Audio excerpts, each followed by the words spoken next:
joint hearing on the Subcommittee on Health, Employment, Labor, and Pensions and the Subcommittee on Higher Education and Workforce Development will come to order. I note that a quorum is present. Without objection, the chair is authorized to call a recess at any time. Like most Americans, I love college athletics. I enjoy supporting my alma mater, Liberty University, where I worked in athletics administration for 15 years, and who I might add had an undefeated regular season in football and played in the Fiesta Bowl recently. As is typical in the Biden administration, the National Labor Relations Board wants to take something we all love, hyper-regulate it, and make it more expensive. Today's hearing will examine the consequences of the NLRB's misguided efforts to classify student athletes as employees of the university they attend. Already, an unelected bureaucrat at the NLRB deemed the men's basketball team at Dartmouth College to be employees. In another case, the NLRB General Counsel is pushing a theory that the NCAA and the Pac-12 Conference are joint employers of student athletes. This is ridiculous and will expose institutions to massive new liabilities and much higher costs. Employee status will hurt student athletes too, as they will have less freedom, lower educational standards, and revoked or even taxed scholarships if they become employees. I was fortunate to wrestle during my time at Liberty, so I know some of the benefits and challenges of being an NCAA student athlete. Like 98% of student athletes, at the end of my 5 years, I went pro in something other than my sport. I retired from the wrestling mat and embarked on a 17-year professional career in finance using the degree that I worked to obtain. Years later, I returned to Liberty University and served as the senior athletics director, the senior associate athletics director. Given my experience on both sides of this issue, I know that the majority of student athletes and the schools will be harmed by this proposed change. Student athletes don't want to deal with union dues and employment contracts. The last thing colleges need is to hire more administrators to deal with more federal regulations. I believe we can find ways to protect the interests of student athletes and their universities without distorting their relationship and changing the nature of college athletics. And I look forward to today's discussion.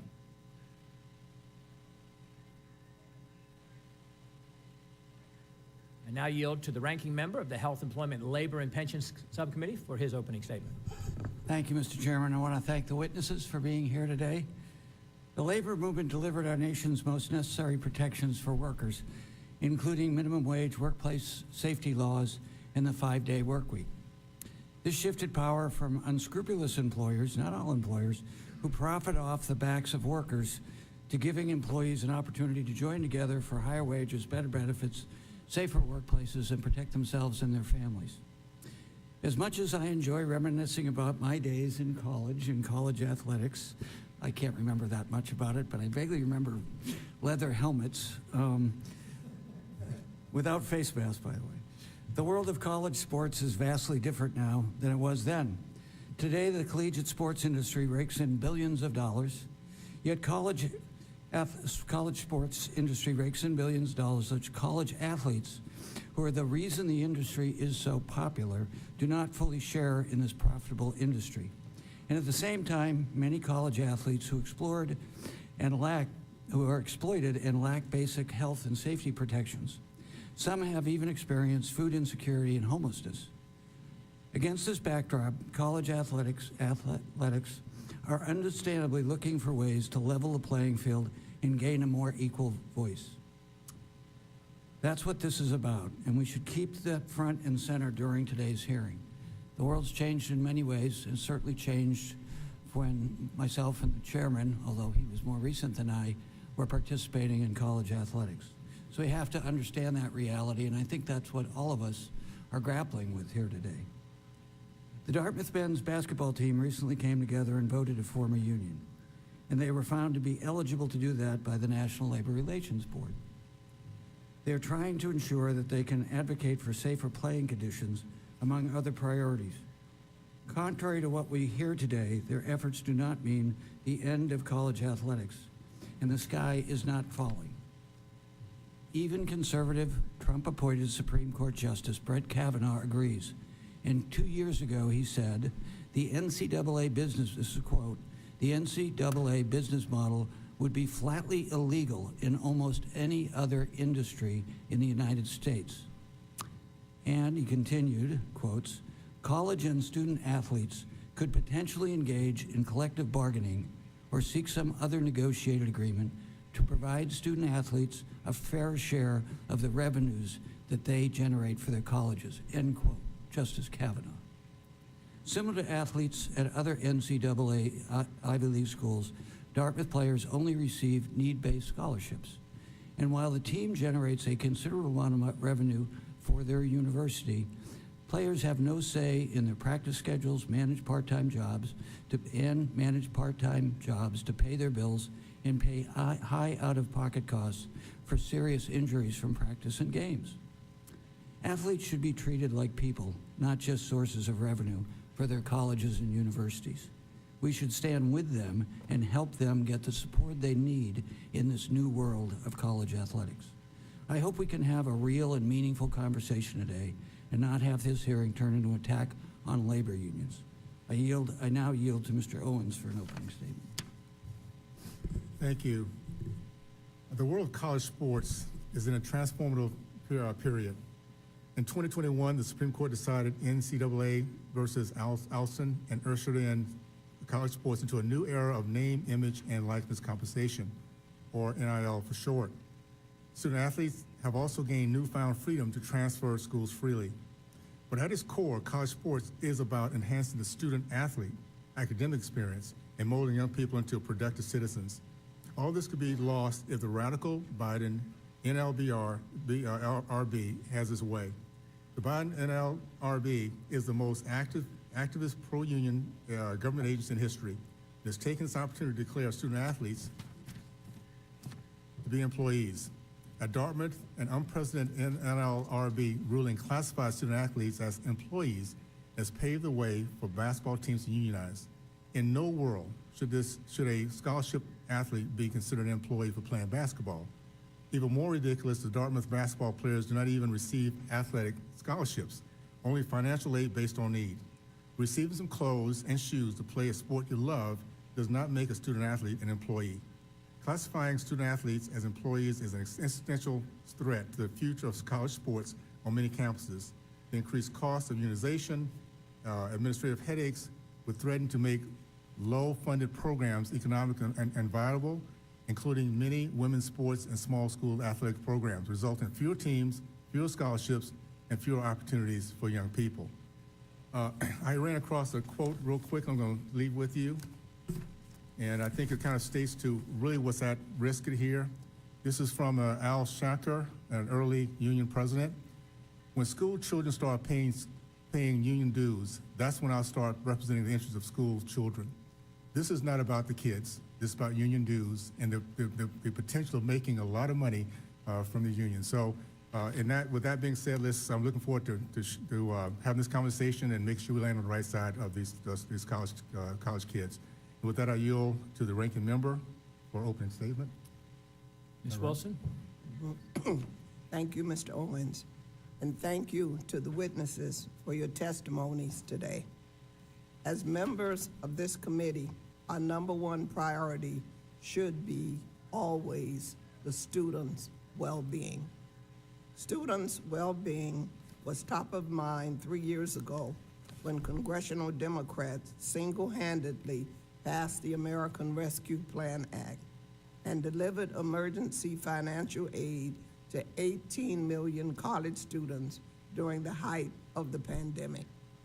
During the turbulent period, we focused on ensuring that students were set up for success, and I hope that today's hearing does not deviate from that approach. Since its inception, the NCAA has prohibited collegiate athletes from being compensated for their labor. According to the NCAA, athletes can take scholarships up to the full cost of attendance in their current educational programs, but they may not get funds for graduate programs, meal stipends, living accommodations, or variable educational expenditures. This puts college athletes who are entirely dependent on financial aid in an impossible position. Furthermore, the most essential voice in the room should be that of the college athletes. because without them, there would be no collegiate sports industry. So hear them, see them, and do what is best for them. As our witness, Mr. Gaston Pierce, notes in his testimony, the route forward after unionization is undetermined, but we do know that athletes deserve a seat at the table. Allowing students to organize unions is an important step toward making college athletics a safer and more equal place for athletes to thrive. With that, Mr. Chair, I yield back, and I look forward to a productive discussion. Thank you. Pursuant to Committee Rule 8C, all members who wish to insert written statements into the record may do so by submitting them to the committee clerk electronically in Microsoft Word format by 5 p.m. 14 days after the date of this hearing, which is March 26, 2024.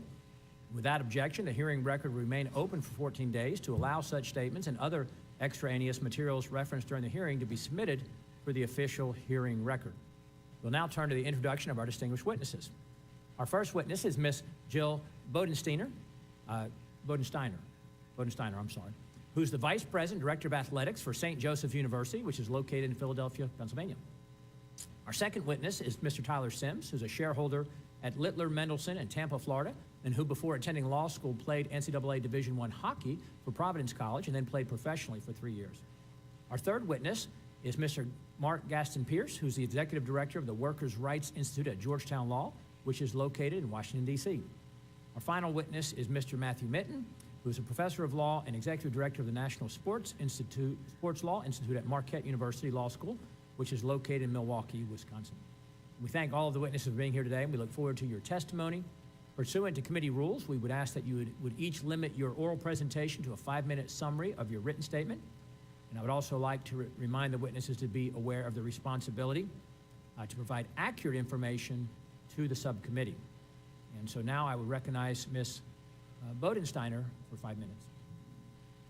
Good morning, Chairman and Ranking Members. Thank you so much for the opportunity to testify here today. My name is Jill Bodensteiner, and I serve as the Athletic Director at St. Joseph's University in Philadelphia. We are a Division I non-football institution and a member of the Atlantic 10 Conference. In my previous career, I practiced employment law for 15 years. Before I talk about unions, I want to acknowledge that the NCAA and its members have to continue to reimagine college athletics, including the provision of additional resources to some student athletes. President Baker's recent proposal signals the need and the willingness to do exactly that. I also want to acknowledge that I come from a labor background, and I'm excited about the resurgence of the labor movement in the United States. That being said, I'm convinced that the unionization of a handful of college student athletes is not the answer to the significant issues facing college sports. As a threshold matter, I believe that the NLRB regional director's decision in Dartmouth was so broad that NCAA Division II and III student athletes, college students who participate in non-athletic clubs, and actually high school students could be deemed employees. Furthermore, I believe that the unionization of some college athletes could actually be detrimental both to those student athletes and to college athletics as a whole for 4 primary reasons. First, as noted by the NLRB in the Northwestern case, the core of college athletics is about competition. It's extremely difficult to exist in a competitive environment when teams are playing by different rules. And it is clear that schools would be playing by different rules for the following reasons. First, the NLRA does not apply to public institutions. Second, the NLRB's Bethany College decision in 2020 would allow religiously affiliated institutions of higher education to assert that they are not subject to the jurisdiction of the NLRA. And as has become evident since the 2016 Columbia decision, just because students can unionize does not mean that they will. Second, several legal considerations could lead to confusing results for student athletes in college athletics as a whole. For example, the influence of politics on the NLRB means that the classification of student athletes as employees literally could flip back and forth every 4 years. Also, because each law has its own definition of employee and is adjudicated in different ways, we also have the real possibility that student athletes at some institutions could be deemed employees under the NLRA, not employees under the Fair Labor Standards Act, and may or may not be employees under their state's work comp law. Finally, different bargaining units, say, for example, a men's basketball and a women's basketball bargaining unit, could negotiate different benefits, which an institution might be unable to provide due to Title IX. Third, there are several issues that could limit the benefits of a union at best, and at worst may even be detrimental to student athletes. For example, the limited ability to negotiate compensation because such negotiated outcome would have to comply with current NCAA and potentially conference rules. Next, right now, student athletes receive extensive financial aid that is not currently taxed. Shifting to wages would subject them to federal, state, and even local taxes. Also, a transition from the current comprehensive medical treatment and insurance model to a state work comp, I believe, would be detrimental to the student athletes. And finally, the likely inability of international student athletes to fully compete as employees would be detrimental to that group. Fourth, college athletics as it currently exists is not structured with the expectation that student athletes would be employees. The transition to a student athlete workforce could reduce the number of NCAA sports sponsored by institutions. NCAA rules require institutions to sponsor a minimum number of sports to compete at the Division I level. Many of us, including St. Joe's, exceed that number so that we can offer all of the benefits of college athletics to more student athletes.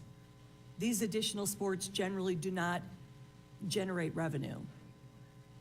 If Division I schools are required to deploy the resources necessary to support an athlete workforce, for example, at St. Joe's, we have 480 student athletes, there could be many fewer opportunities for student athletes to participate in college athletics at all.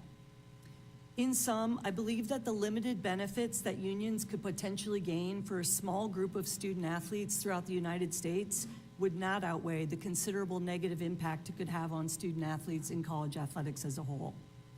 On behalf of my peer institutions and all of our student athletes, I want to offer my appreciation to the members of this committee for your consideration of these important issues. Thank you. Thank you. We'll now recognize Mr. Sims for 5 minutes. Chairman Good and Owens, ranking members DeSaulnier and Wilson, and members of the subcommittees. I'm so honored and thankful for the opportunity to speak with you today about a topic that is very important and personal to me. I'm especially humbled to be sitting here with former NLRB Chairman Mark Pierce, who in the Northwestern decision declined to exercise jurisdiction over student athletes, which I actually wrote about in law school. I'm grateful to be here to be able to tell you my story. My wife Casey and I are former Division I athletes. She was a field hockey player at Towson University, and I played goalie for the men's ice hockey team at Providence College. Frankly, I would not be sitting here today without that experience as a student athlete. That experience was just as impactful and critical to my personal growth, my success in law school, and in my career as a lawyer, as was the rigorous academic course load I took at Providence. Some of the many lessons I learned as a student athlete include the value of hard work, discipline, teamwork, multitasking, performing under pressure, and taking constructive feedback from coaches, even when I didn't want to hear it. Before going to law school, I tried to follow in my father's footsteps to the NHL. I played professional hockey for 3 years in the minor leagues for 9 different teams in 3 different leagues, and was a member of a union called the Professional Hockey Players Association. I appreciated the PHPA as a professional, and I saw value in union representation at the professional sports level. The student-athlete learning experiences over 4 years are fundamentally different, though, than the experiences I had as a professional athlete. In fact, it is those experiences that helped me become a professional athlete and deal with the pressures and realities of professional sports. I think the educational piece of playing a college sport is often lost in the discussion about whether student-athletes should be considered employees. I believe Chairman Pierce and the rest of the unanimous board members got it right in the Northwestern case. These are some of the reasons why I do not believe that student-athletes should be classified as employees under the National Labor Relations Act. Any wages and other compensation paid to student athletes would be taxed. But what about our scholarships that are currently tax-free?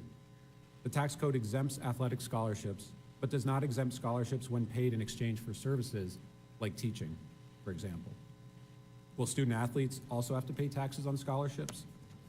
In a typical workplace or in professional sports, employees must perform well or they risk losing their jobs, which is what happened to me a number of times playing professional hockey. Could my tenure with the school be terminated at any time if I wasn't playing well? Would I have time to work through it and try to improve? What if the school did not agree to our demands and the union called us out on strike? An employer is not required to pay employees on strike. Could I still go to class? Would I have to pay out of pocket for my tuition? How would that affect both my academic and athletic career? At Providence, I wanted to become a better hockey player, not only to help my team win, but to try to make it to the NHL. So I voluntarily put in extra time on the ice and in the weight room.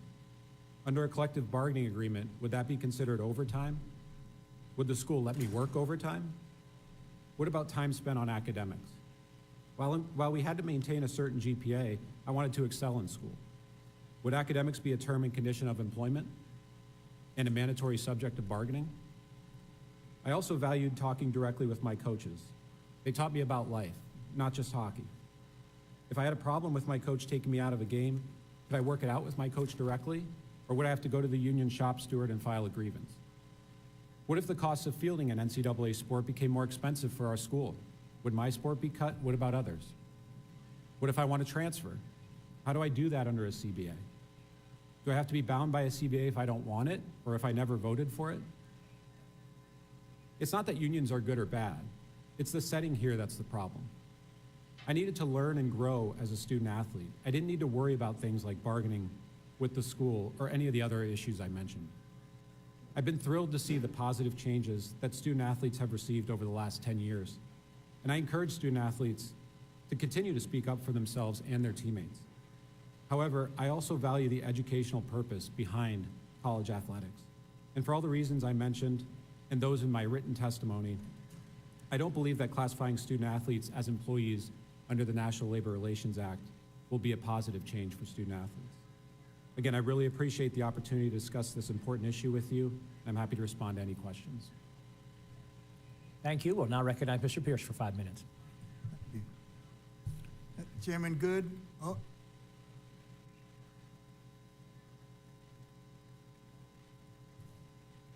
DeSaulnier and Wilson and members of the subcommittee, thank you for the opportunity to testify before you today. I was chair of the National Labor Relations Board, as you know, and it makes me feel kind of old to hear about somebody in law school reading my decisions.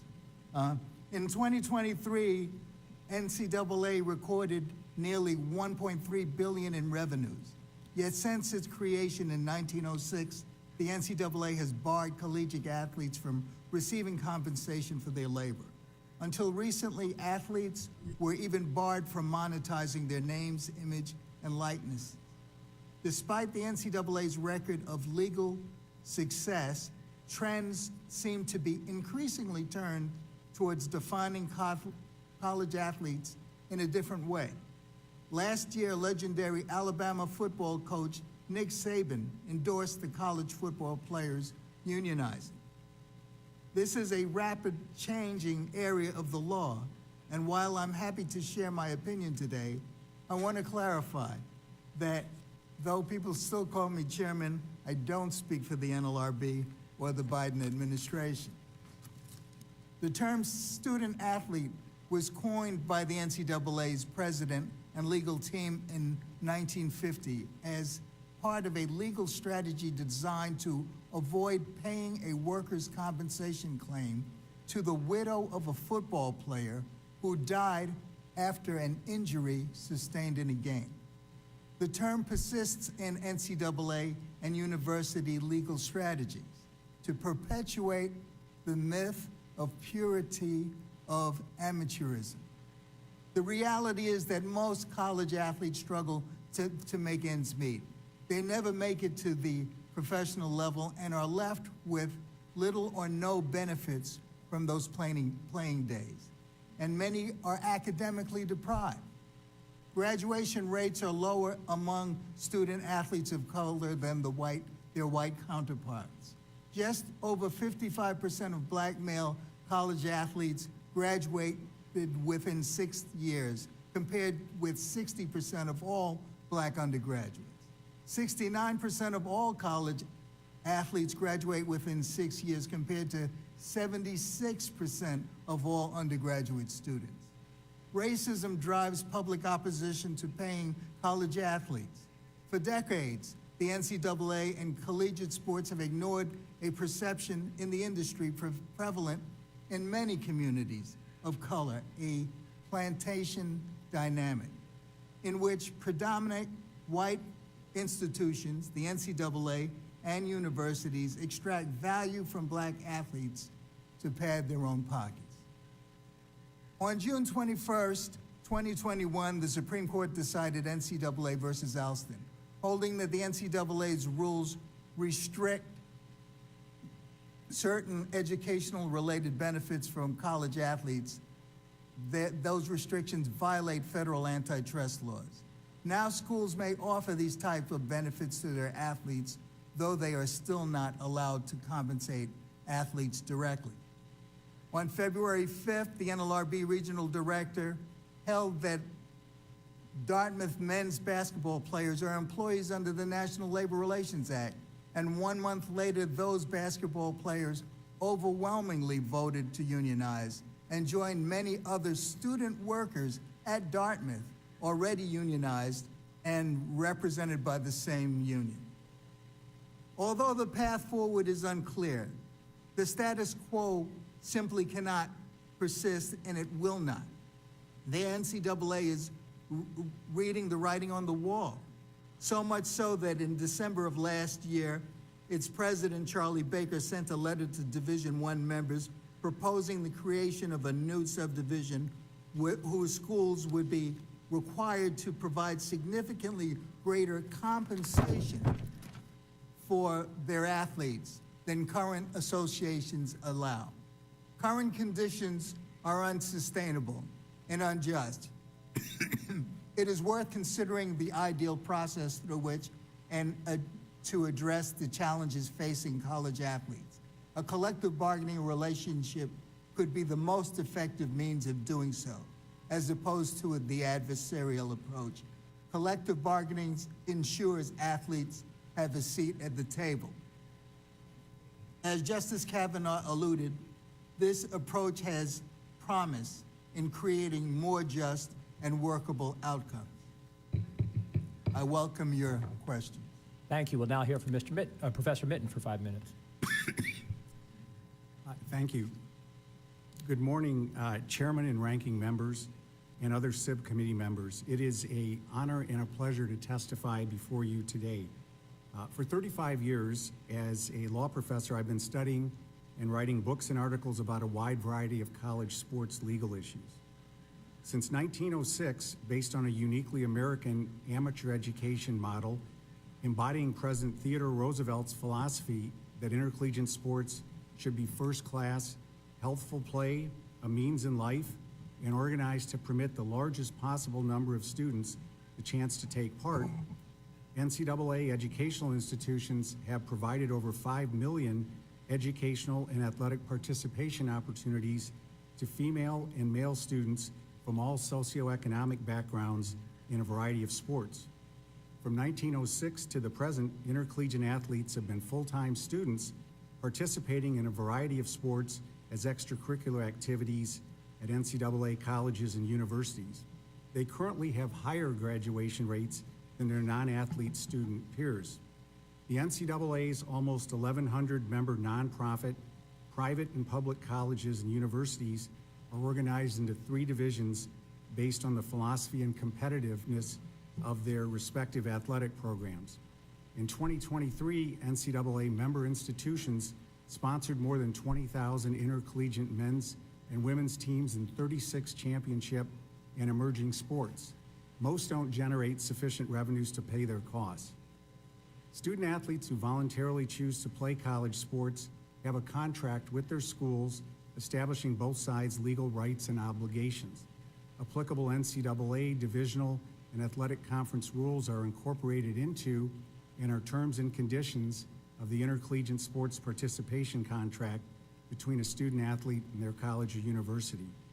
All NCAA intercollegiate athletes are required to be full-time students in good academic standing and to maintain satisfactory progress towards earning a bachelor's degree.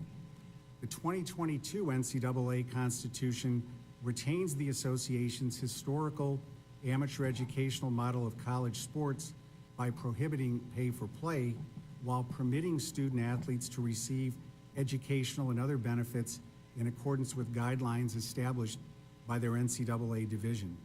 State legislatures and courts have refused to characterize the contract between either a private or public educational institution as an employment contract for purposes of workers' comp insurance coverage. Federal appellate courts have rejected assertions that college athletes are university employees or that athletic conferences or the NCAA are their joint employers under the Federal Fair Labor Standards Act.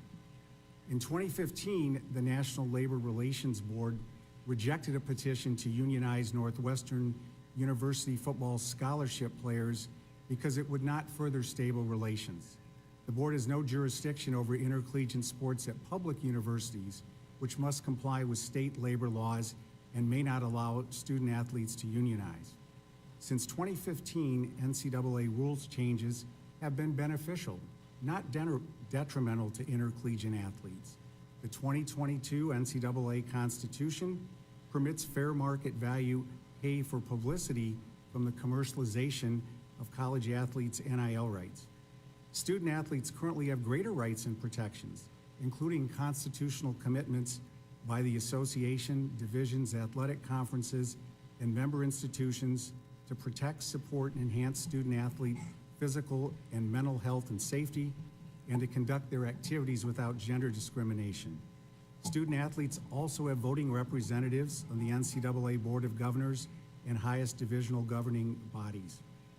Recharacterizing college athletes as employees in 2024, 118 years after the NCAA's founding, threatens to destroy the historically very successful model of intercollegiate sports and raises numerous complex and unprecedented federal labor law issues, as well as potential and actual conflicts with other federal laws such as the Fair Labor Standards Act and Title IX.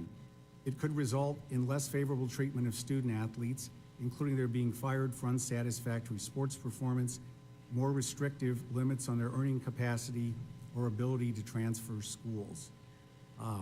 My concern is that permitting college athletes to unionize will significantly increase their cost, and a undesirable consequence will be elimination of numerous intercollegiate sports teams, particularly non-revenue generating Olympic and women's teams, or their downgrading to club sports. Thank you for considering my testimony, and I welcome your questions. Thank you, Professor Mitten. Under Committee Rule 9, we will now question witnesses under the 5-minute rule.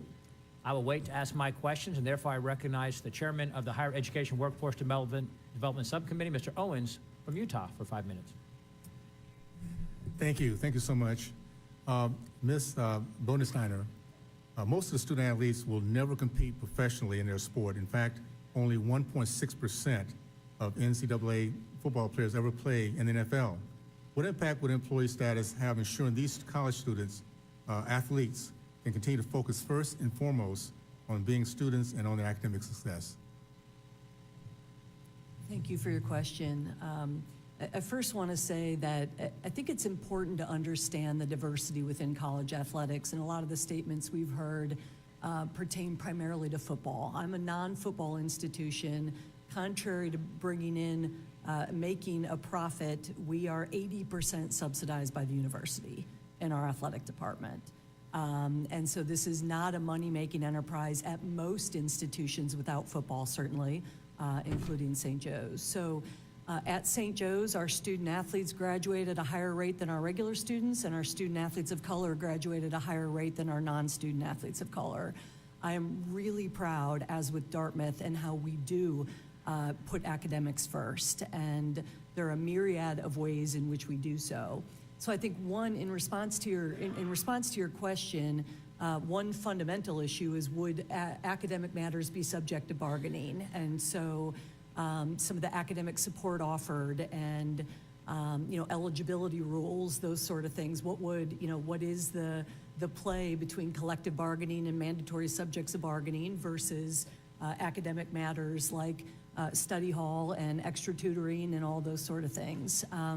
But frankly, I think the answer to the question of what would change has a lot to do with the current engagement of both the institution and the student athlete. At Dartmouth, it is academic first in every sense of the word. And I think we would try and remain for it to be that way at Dartmouth and at St. Joe's, but being employees fundamentally changes the nature of that relationship. I think somebody mentioned earlier, every college would have to address this differently. Am I correct?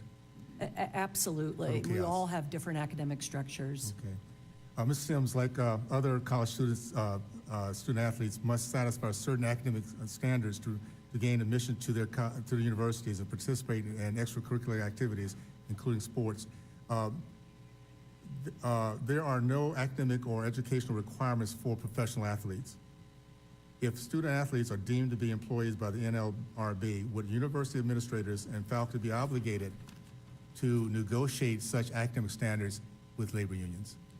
Yeah, I think that's an Chairman, I really appreciate your question. Thank you so much. I really think that's an unanswered question at this point. As my colleague stated here, whether academics would be a mandatory subject of bargaining is something that we don't really know at this point. So, would student athletes, for example, want to have less class time so they could focus more on sports? We don't know those answers. And frankly, it would fundamentally change the thought process of a student athlete, because they'd be focused more, in my opinion, on compensation and how much money they're going to make, as opposed to making sure they get to class, having class requirements. I remember when I was at Providence, I would get, we would have check-ins. Our coaches would come to class and make sure that we were there. So would that all change? And the answer is we don't know. Okay, very good. Professor Mitten, your testimony provides a historical perspective on American college athletics. It recounts that college athletics are designed to be a vital part of the educational system, with athletes as an integral part of the student body. This is unique to America. Can you discuss the educational and athletic opportunities this system has provided for our young Americans? Yeah, as I mentioned, there's been, I think it's 5.15 million student athletes that have had an opportunity to participate in the sport that they love, to get either, debt-free or low-cost college education, depending upon the divisional level. And those educational benefits extend beyond just playing the sport. So, for example, I've been on law school admissions committee at a couple different law schools, including my current one at Marquette. And I can tell you, when I see applications from former intercollegiate athletes, that's a very big plus factor for me, because of the learning, teamwork, cooperation. Not every day is going to go great. The discipline, time management skills, I think, is absolutely critical on that. So for me, I've seen it, even though I didn't have the good fortune to be an intercollegiate athlete, the benefits, educational benefits that extend after the student athlete has started playing their sport. Thank you. Now you're back. Thank you. We'll now recognize Mr. Courtney from Connecticut for 5 minutes. Thank you, Mr. Chairman, and thank you to all the witnesses for your very thoughtful comments. I mean, I think this is really a helpful exercise to sort of, tease out, again, a lot of the issues. So, Mr. Pierce, when you were chairman of the NLRB, you were there when the Columbia University decision was handed down that recognized the right of teaching assistants to organize and unionize. I've been around in Congress for a little while, and this certainly has echoes of the same sort of arguments, or the echoes of the arguments against it sound familiar today, in terms of just that, these are people who are getting all kinds of other benefits in their life journey, and that they really don't belong to be in a category recognized by the NLRB. And I was wondering if you could just sort of tease out a little bit more about the fact that, you know, the world didn't come to an end, you know, when NLRB recognized a right to organize, and that, you know, universities benefited to them probably more than it cost universities, and that sort of seems very analogous to the situation we're discussing today. You're absolutely right. Thank you for that question. The Columbia decision demonstrated most emphatically that the quest for a degree as a student is distinguished from the obligations and the benefits to the school that that are gained through the employment of these students as employees. So employees have to do work. In this situation, the work of the college athletes will be playing the sport. The questions related to whether or not the academics will be imposed upon is not exactly on point, given the fact that the athlete's job will be playing the sport, and the athlete's activity relative to his or her degree is being a student. What we learned in Columbia was that the functioning of students as employees worked very well, and what was instructive in that regard was the public sector, where students had been employees for decades before the Columbia decision had started, and they have functioned very well. In fact, their abilities have been enhanced as a result of the security that they've gained. Great. Well, thank you for that answer. And, you know, one thing that I think is important for everyone to also consider is that, you know, recognizing the right to unionize doesn't mean that everybody's going to unionize. I mean, we know that, you know, that only about 10% of the private sector in this country, probably less, is unionized, even though people have the right to unionize. Public support for unions, by the way, is at a near record high. So, you know, but that just demonstrates that, you know, that doesn't necessarily translate into automatic union, you know, formation that's there. So, in the case of Dartmouth, where they don't get scholarships, you know, the kids, they don't get scholarships. So for them, you know, the issue of, you know, whether they're going to get taxed or whatever just was a non-issue. But they had other issues which were, you know, I think very legitimate in terms of the fact that they were paying out-of-pocket health costs for injuries which, you know, they incurred as athletes. And again, I represent the University of Connecticut. We have a lot of ACL injuries for our basketball players, which are, you know, in some cases, permanent disabilities. So that's not an insignificant concern that the students at Dartmouth had. By the way, Mr. Chairman, I'd like to add to the record a letter from two of the athletes explaining why we are unionizing, which I think is a very thoughtful piece. I mean, they're big boys and big girls. They can kind of think through these issues about whether a union worked for them. So again, particularly in the area of just, you know, health and safety, you know, that may be enough for people to decide they want a union. Maybe in other instances it won't. And it's that's the way the NLRB works. It's not automatic. You got to still go out and hold an election. Isn't that correct? That's absolutely correct. Well, thank you. And you know, the one consensus item was we heard from Mrs. Bonenstein that we need to reimagine college athletics. Mr. Pierce says, you know, the status quo is not sustainable. I mean, we've got to come up with a better plan. I think the right to unionize would provide some external pressure to force colleges and universities to think and reimagine how we treat student athletes. And with that, I yield back. Thank you. We'll now recognize Mr. Wahlberg from Michigan for 5 minutes. Thank you, Mr. Chairman, and thanks to the panel for being here. This is an important subject. Just last week, I read the comments of great coach Nick Saban shortly after his loss to the national champion, undefeated University of Michigan Wolverines. I don't know if I've ever mentioned that before. Go Blue. But it was interesting as he talked about the reason he had decided to retire. And it wasn't because he lost to Michigan.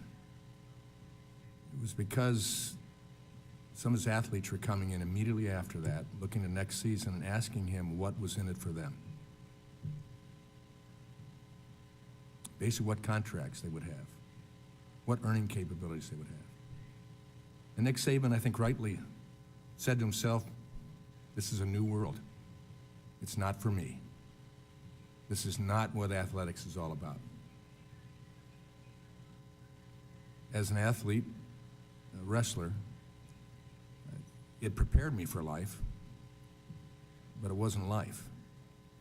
It prepared discipline, character qualities, all of the rest. And so now to talk about NIL and unionization and all of the rest, I think unionization is a responsible thing for their adult lives.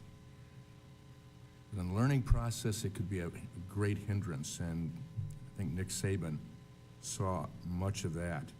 When we think about the impact that athletics has on students, the number of international athletes that are now competing for the same spot on teams sharply increased. College athletics serve many purposes, highlight women's sports, support local communities, and is an important pillar to the Olympics. Very important. The consequences of what we're talking about today are troubling, the impact it could have. Mr. Sims, the NLRB regional director's decision in Dartmouth case has consequences to come, and you've expressed some of them. My district in Michigan is home to Adrian College, Albion College, Spring Arbor University, and I could go on with several others who compete as private Division III schools with athletic programs. And significant hockey program.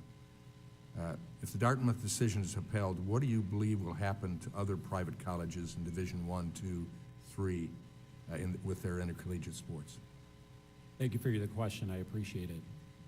I do believe that, if student athletes are classified as employees and the Dartmouth decision is upheld, I think it could really change the competitive balance in college sports.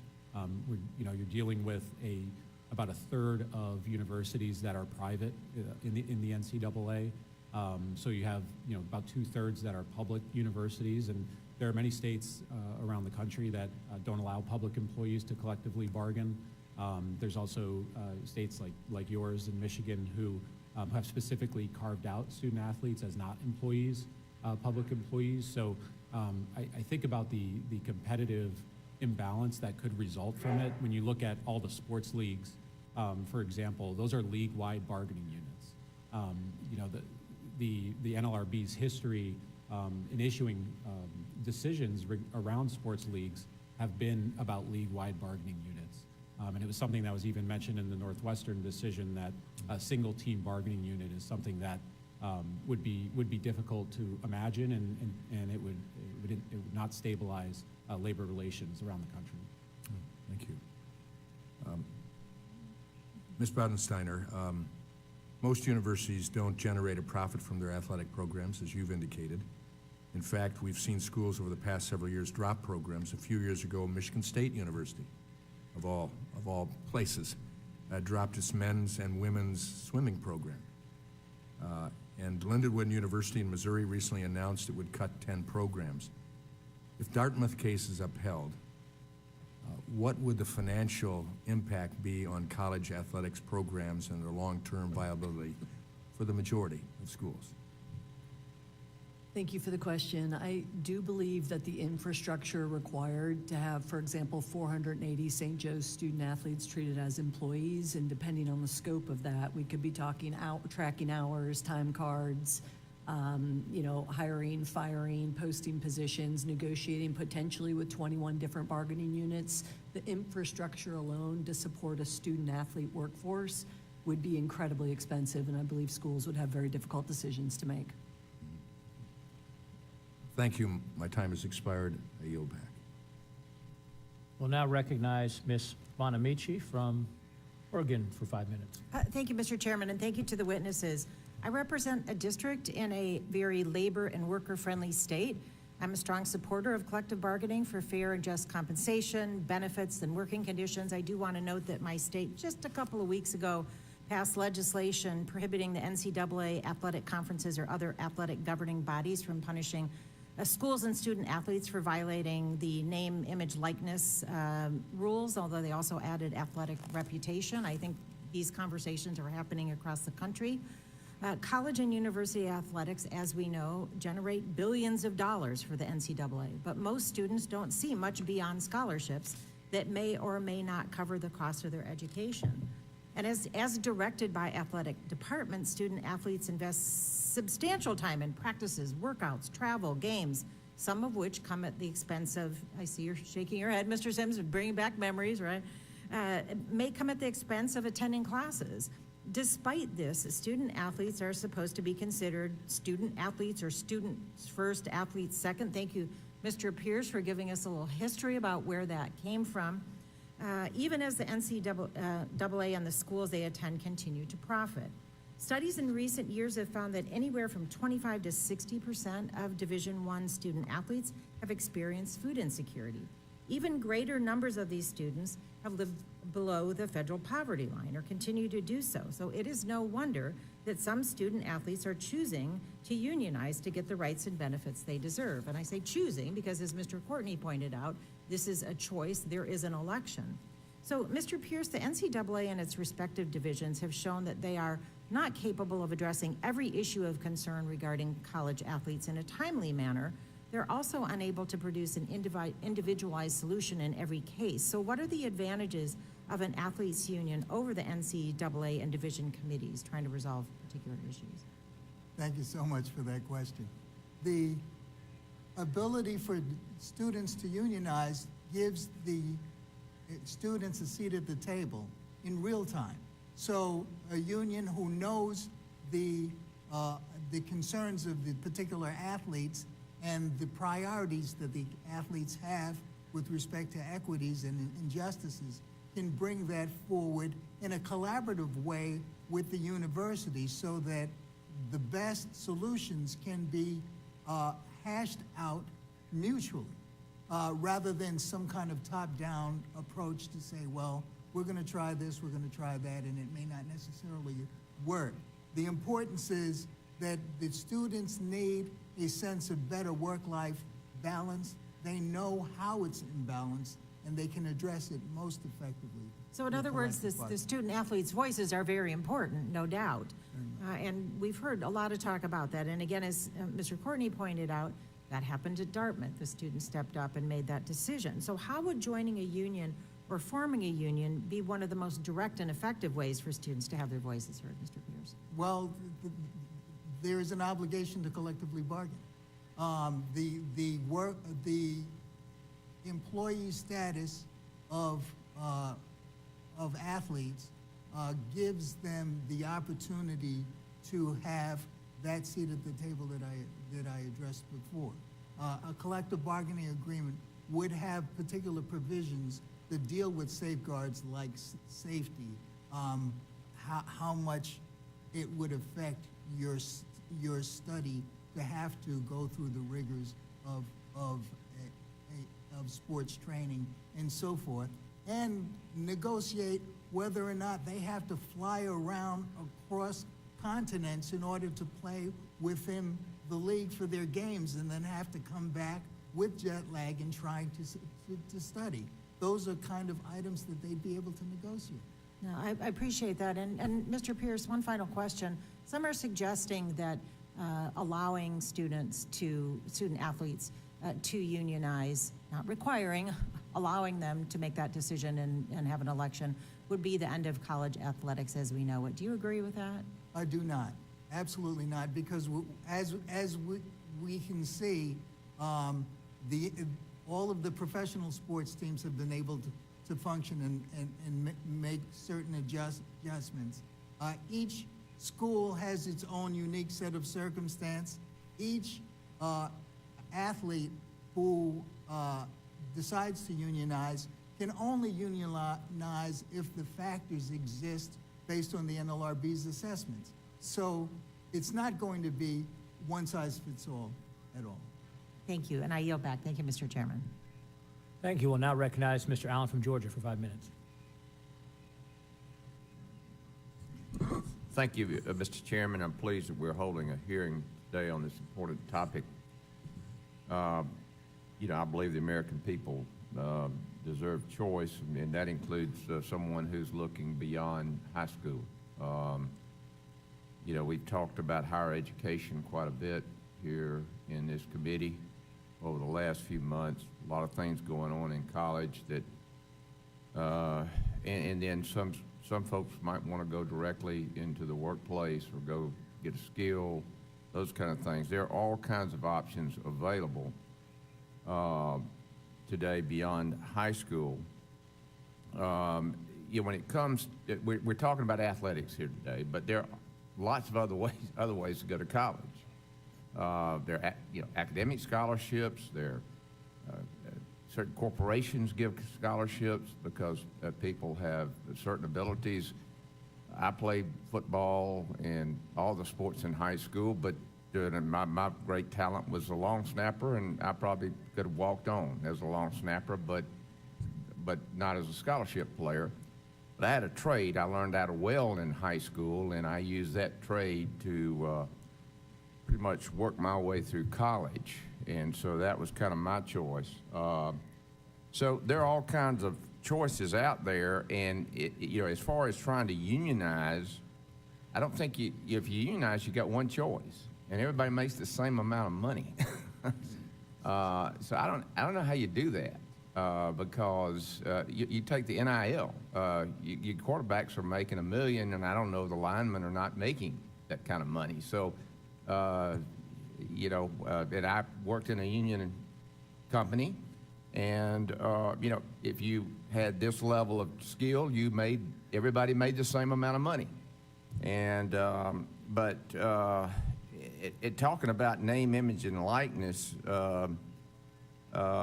this is what has captivated this whole conversation, and now the Biden's National Labor Relations Board has gotten on board and says, hey, this is an opportunity to expand its authority and for student athletes and to employee status and unionization, which really will only serve to restrict student freedom and their ability to choose exactly what's the right course for them.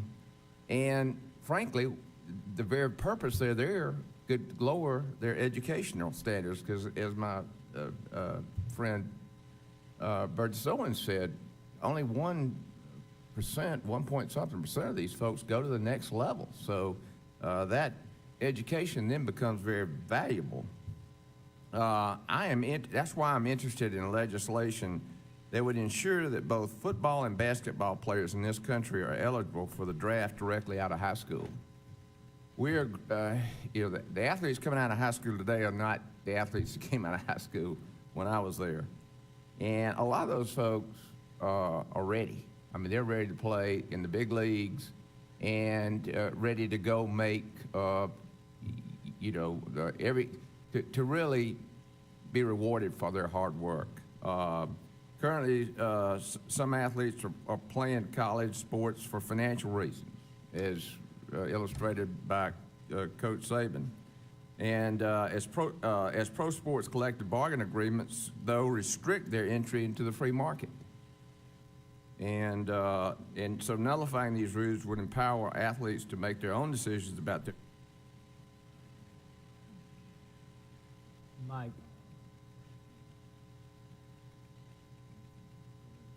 No.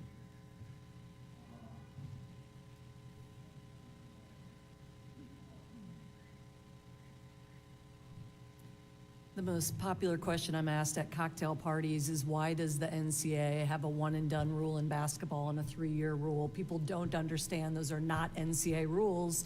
They're collectively bargained. It's great for the owners because they get to see how athletes perform at the college level before they invest money and draft them. Those collective bargaining agreements, particularly in the NFL, basketball's getting better with G League and other options. They have collectively bargained football high school student athletes into one choice only, and that is to attend college, whether they have any interest in getting an education or not. And the fact that the college athletics is a free minor league for the National Football League, I mean, kudos to the NFL for pulling it off, but it's put college athletics in a very, very difficult Well, I position. think the question here, and I'm out of time, but the question here is, do you go to college to get an education, or do you go to college to further your athletic career? I think most student athletes go to college to get an education, but there's no choice. If you want to be a pro football player, you have to go to college, whether you want the education or not. So I believe those students should have the opportunity to go direct to football, and then if they want to go back to college later on, they can do that. Thank Absolutely, you. just as baseball and hockey players Exactly. do. Thank you. Thank you. We'll now recognize Mr. Takano from California for 5 minutes. So, is it Ms. Bodensteiner? So you would be open to the idea of separating the idea of collegiate education from public spectacle, the responsibility to provide public spectacle, that the money that accrues from high-stakes athletics, we have created this nexus between universities and high-stakes athletic competition. In your view, there's not necessarily a nexus, or does that need to be one? I think that there is an unfortunate decision that high school football athletes have to make if they want to go to the NFL. Just as many individuals can leave high school and enter a trade and do so freely, I think high school football players are put in a very difficult situation that they have to go to college as their opportunity to get to the NFL. Of course, there are risks that accrue to the collegiate athlete who misses out on an education. But that's a whole other discussion about whether they should be unionized or not. But could we not draw a distinction between schools like yours, which subsidize all of the athletic programs, versus those schools where where athletics, basketball or football, is a high revenue maker? I mean, it subsidizes not only athletics, but one could even say it subsidizes many other parts of the university operation. There are significant differences, and that's, yes, there are significant differences. We ought to be talking on two different planes here. So, Mr. Pierce, much of what you have written about, I think, applies to the idea that collegiate athletes, many of them minorities, racial minorities, provide a great amount of value.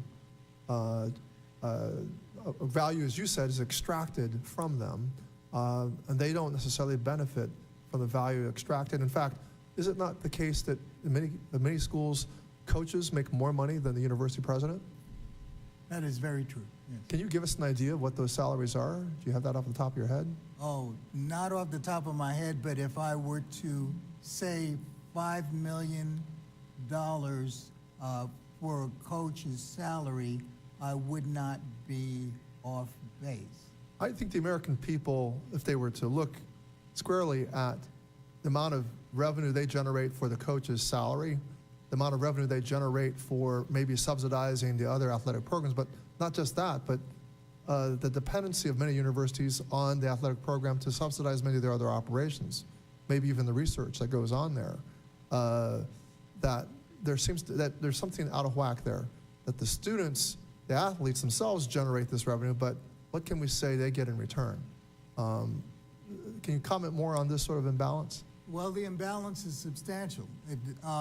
Athletes are not getting their returns, and the athletes of color who are playing football and basketball in the powerhouse schools are, through their services, producing so much revenue for the school that the school is being benefited in other areas that are not profit-making. So the basketball team is, in many cases, supporting the hockey team or the tennis team or the swimming team. And so a lot of the activities that is being subsidized is subsidized on the backs of these players. It could even be said that the educational scholarships which allow those other athletes to get an education are actually being, it's being won off the backs and the hard work, the daily training that the athletes from the high revenue sports provide. That's correct. And this whole idea that a seat at the table in real time, the NCAA has rules about how many hours an athlete can work during the term time and off term time. Are those rules often not adhered to and violated, do you think? They're substantially not adhered to and significantly violated. Testimony by USC players and former players talk about 40 to 60 hours a week of So, sorry, I only have just 30 minutes left, 30 seconds, but the high stakes nature, the high paid salaries would give incentives to kind of not observe those rules and to not, the NCAA rules. Would not collective bargaining give the players the wherewithal and the leverage to have those NCAA rules enforced? That's correct. And I would further submit that rather than speculate whether collective bargaining would violate NCAA standards, I would say that collective bargaining has a chance, an opportunity to make sure that those standards are actually adhered to and enforced. The exact opposite. Oh, that's correct. I yield back, Mr. Chairman. Thank you. We'll now recognize Mr. Grothman from Wisconsin for 5 minutes. This one,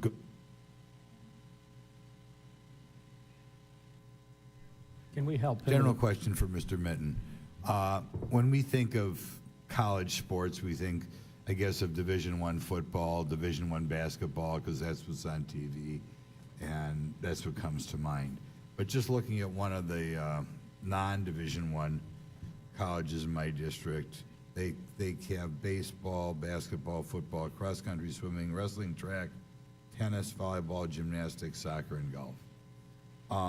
You at Marquette have a big-time basketball program, Division I, super stuff. But how many other sports do they play at Marquette other than just Division I basketball? Roughly a dozen other sports besides men's and women's basketball. Okay, and Marquette is big deal on Division I basketball. You've got other colleges like Concordia or Wisconsin at Oshkosh in my district who have no, as far as I know, income-producing sports. Percentage-wise, and if you can't take a stab at this, someone else can, what % of athletes around the country are playing in income-producing sports? Well, we start with there's roughly, I think it's 525,000 NCAA athletes across all three divisions. The only sports that typically generate revenues would be some Division I FBS teams. That would be the ones, the autonomy conferences, Big Ten, SEC. Right, probably not Central Michigan. No, that's certainly true. Then you have Division I men's basketball teams. You don't, of that number, I think it's probably less than 20,000. If you add up the number of Division I basketball, men's and women's Certainly athletes, well under 5%, right? I would yes. think, yeah. Therefore, if we said student athletes were considered employees, the reason the university world fights that is because that would make, well, both income and non-income producing sports more expensive to operate, right? Yes. And if, say, at Marquette, the cost of operating, I don't know what all the sports you have there, but these other sports, if you drive up the cost there and drive up the cost for your Division I basketball program, what's the way you deal with increased cost? What are universities obviously going to do? Well, then you're going to look to reduce costs, and I think what's likely to happen is the sports.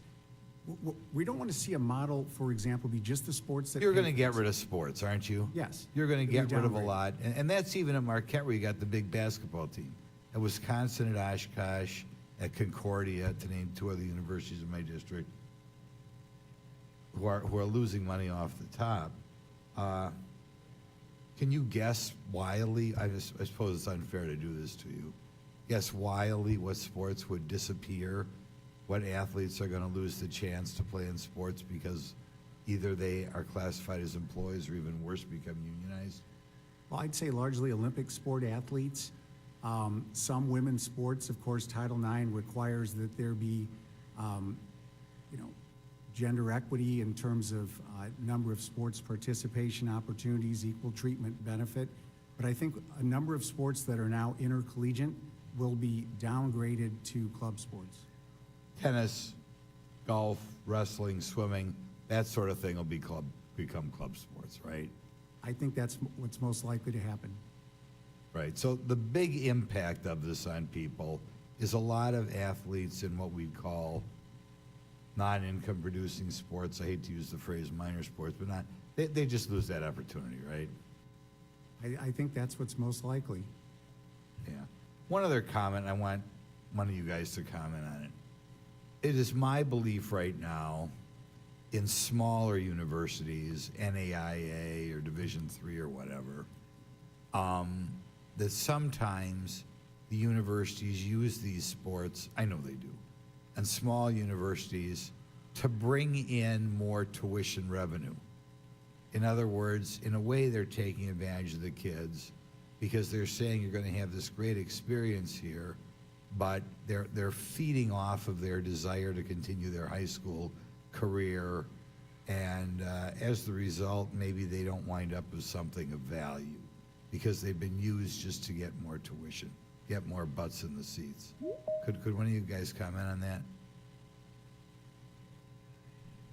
I'll take a stab at that. I think, first of all, you're right in your questioning.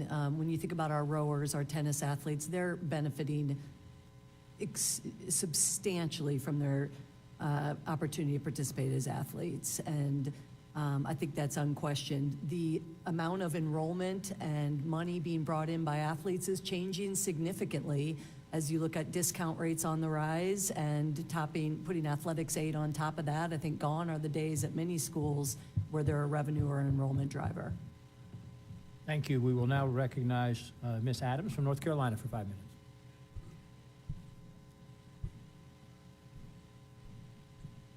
Apologies, Ms. Manning from North Carolina for 5 minutes. Thank you very much. Thank you, Mr. Chairman. Thank you to our witnesses today. Mr. Pierce, let me start with you. I think it's clear that we have differing opinions on this committee, and there are some who believe that the NLRB got it right in the Northwestern case when it comes to the question of college students unionizing, and that the current Dartmouth case is heading in the wrong direction. There are others who believe the opposite. So could you talk to us a little bit about what has changed since the Northwestern case was decided in 2015? Thank you so much for that question. I've been waiting for this opportunity. Yes, I was chair when Northwestern was decided. The phrase the board got it right with Northwestern is not exactly accurate because the board never addressed the question of whether or not these football players in Northwestern were in fact employees. What they did was decide the case based on jurisdiction. The uniqueness of that circumstance was that Northwestern, a Big Ten school, was the only private school within a sea of public sector schools in that division. So it's about having an atmosphere where you can have reasonable, cooperative, and sensible collective bargaining to exist, to insert collective bargaining in that atmosphere where the board, and this was prior to the joint employer decisions, and even prior to the Columbia decision where students were recognized as employees, was not ready to be able to insert themselves into a situation where it may be chaotic given the dynamics of a private sector school within the sea of public sector schools. Things have changed substantially since that time. Those decisions that I just mentioned have been decided. The Supreme Court has spoken relative to the amount of control that the NCAA has over the universities as well as the students. So a question of a joint employer relationship is very real.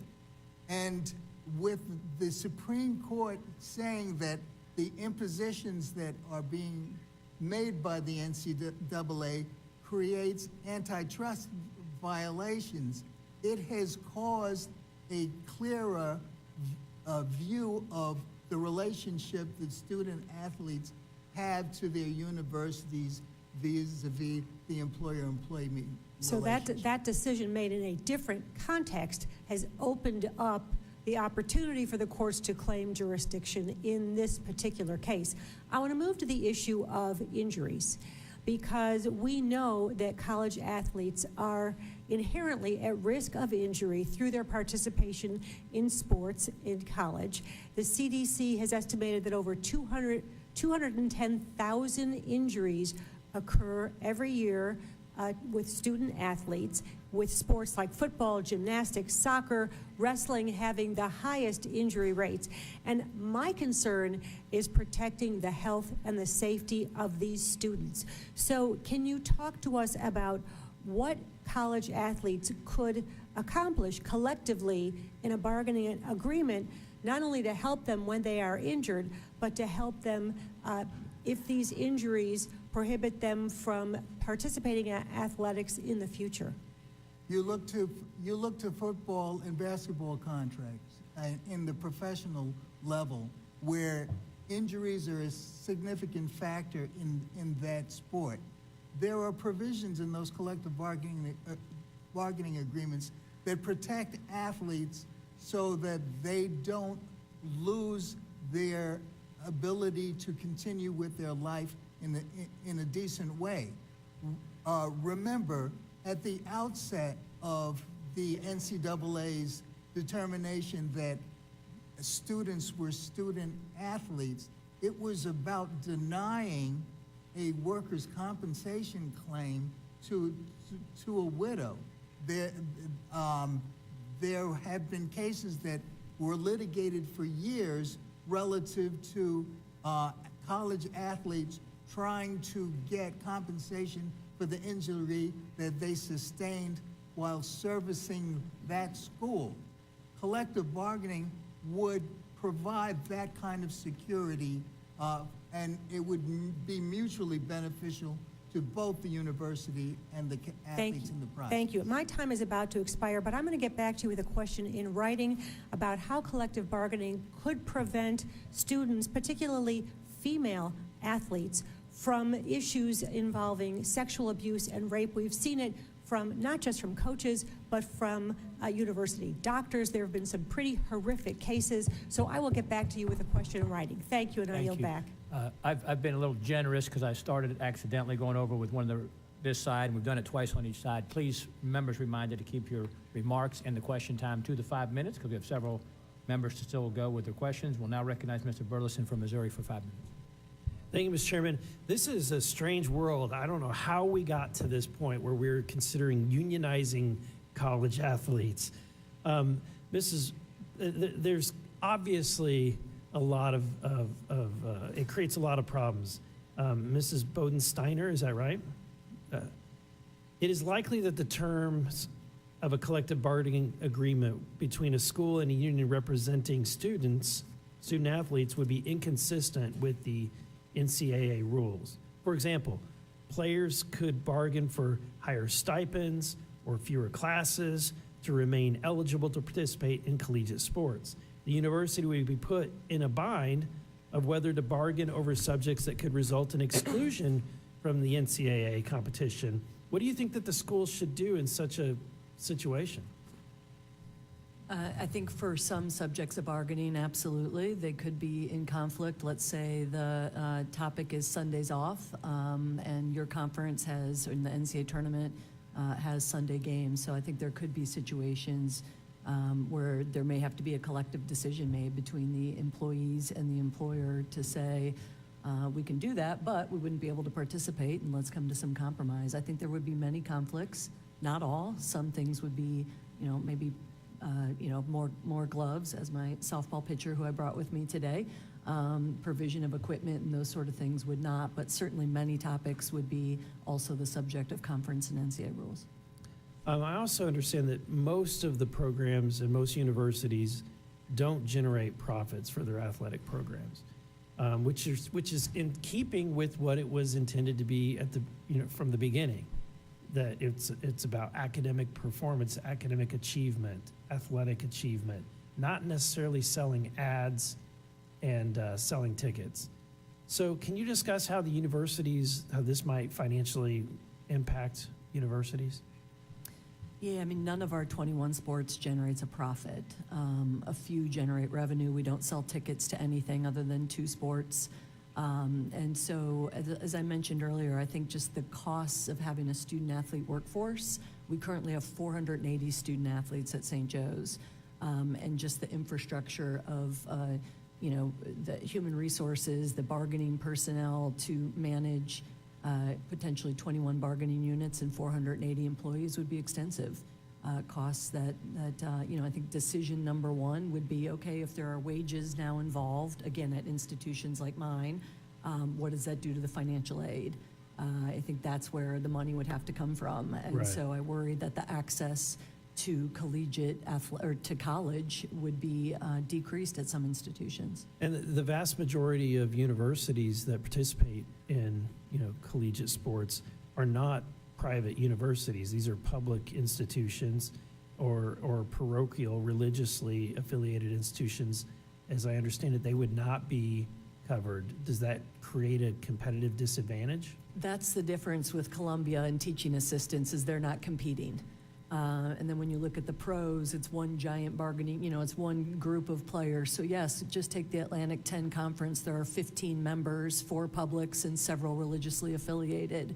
So that's who we're competing against. And so when you try and compete for, coaches and athletic trainers and student athletes, some who would be intrigued by the union, some who wouldn't want a piece of it, the competition is what really makes this different. And the fact that inherently only a portion of the Atlantic 10 could be unionized makes it very difficult. Thank you, Mrs. Bodensteiner. Professor Mitten, in professional sports, baseball, MLB, the NBA, these athletes are judged by their performance on the field, and they can be cut for poor performance. In contrast, many student athletes, including those who receive scholarships, cannot lose their scholarships or would be kicked out of school if they do not play well. As employees, would this change the dynamic? Would student athletes be subject to the same job performance standards as professional athletes? Well, I think it's very likely that they could. You're exactly right in that, scholarships can be awarded multi-years, 4 or 5 years at the Division I level, and a coach cannot take away someone's scholarship. And then I quickly have just a little bit of time, and I want to get this question because I think it's important to our country, and that is, what is the impact that this is going to have on our Olympic teams? Many of the athletes on our Olympic Games who are not paid, they're amateur athletes, many of them are college athletes. How would this impact America's ability to have unpaid athletes? Gentlemen's time has expired. You can submit a written answer to that question or use your time when someone calls on you. We'll recognize now Ms. Adams from North Carolina for 5 minutes. Thank you, Mr. Chairman, Mr. Ranking Member, and thank you to the witnesses for testifying today before the committee. I do understand what it's like to work without being classified as an employee. As I recall, pursuing my PhD, I was a full-time teacher of the class that I had, and I was classified as a teaching assistant, but I did the work of a professor, and I probably didn't get the pay of a professor. But I'm certainly happy to see that college athletics attempts to follow in the footsteps of the National Labor Relations Board of Columbia University's decision. But Mr. Pierce, let me ask you, there's a bipartisan interest in reforming collegiate sports and protecting student athletes, preventing student athletes from being classified as employees. would seem to me to be counterproductive towards such reforms. So the NCAA is technically a billion-dollar industry if you look at the revenue levels year after year. So what would be the rationale or significance in banning these athletes from collective bargaining or even organizing if they technically meet the standard of what is considered an employee? Well, the only advantage I can see is that it keeps the money in the pockets of those who are gaining the substantial revenues. As you stated, the NCAA is a multi-billion-dollar organization. These schools profit significantly through their partnership with the NCAA. The whole question of athletes being able to unionize provides an opportunity for the athletes to get some of that revenue that they have earned through their labor. We're talking about sports being a job here, and it's a job because of the benefit that it provides these institutions as well as the NCAA, and the ability to be able to reap those benefits equally or at least significantly by an athlete is necessary. Otherwise, we have slavery. Okay, thank you for that. You know, I have 4 H's that I work on primarily here, hunger, higher education, housing, healthcare.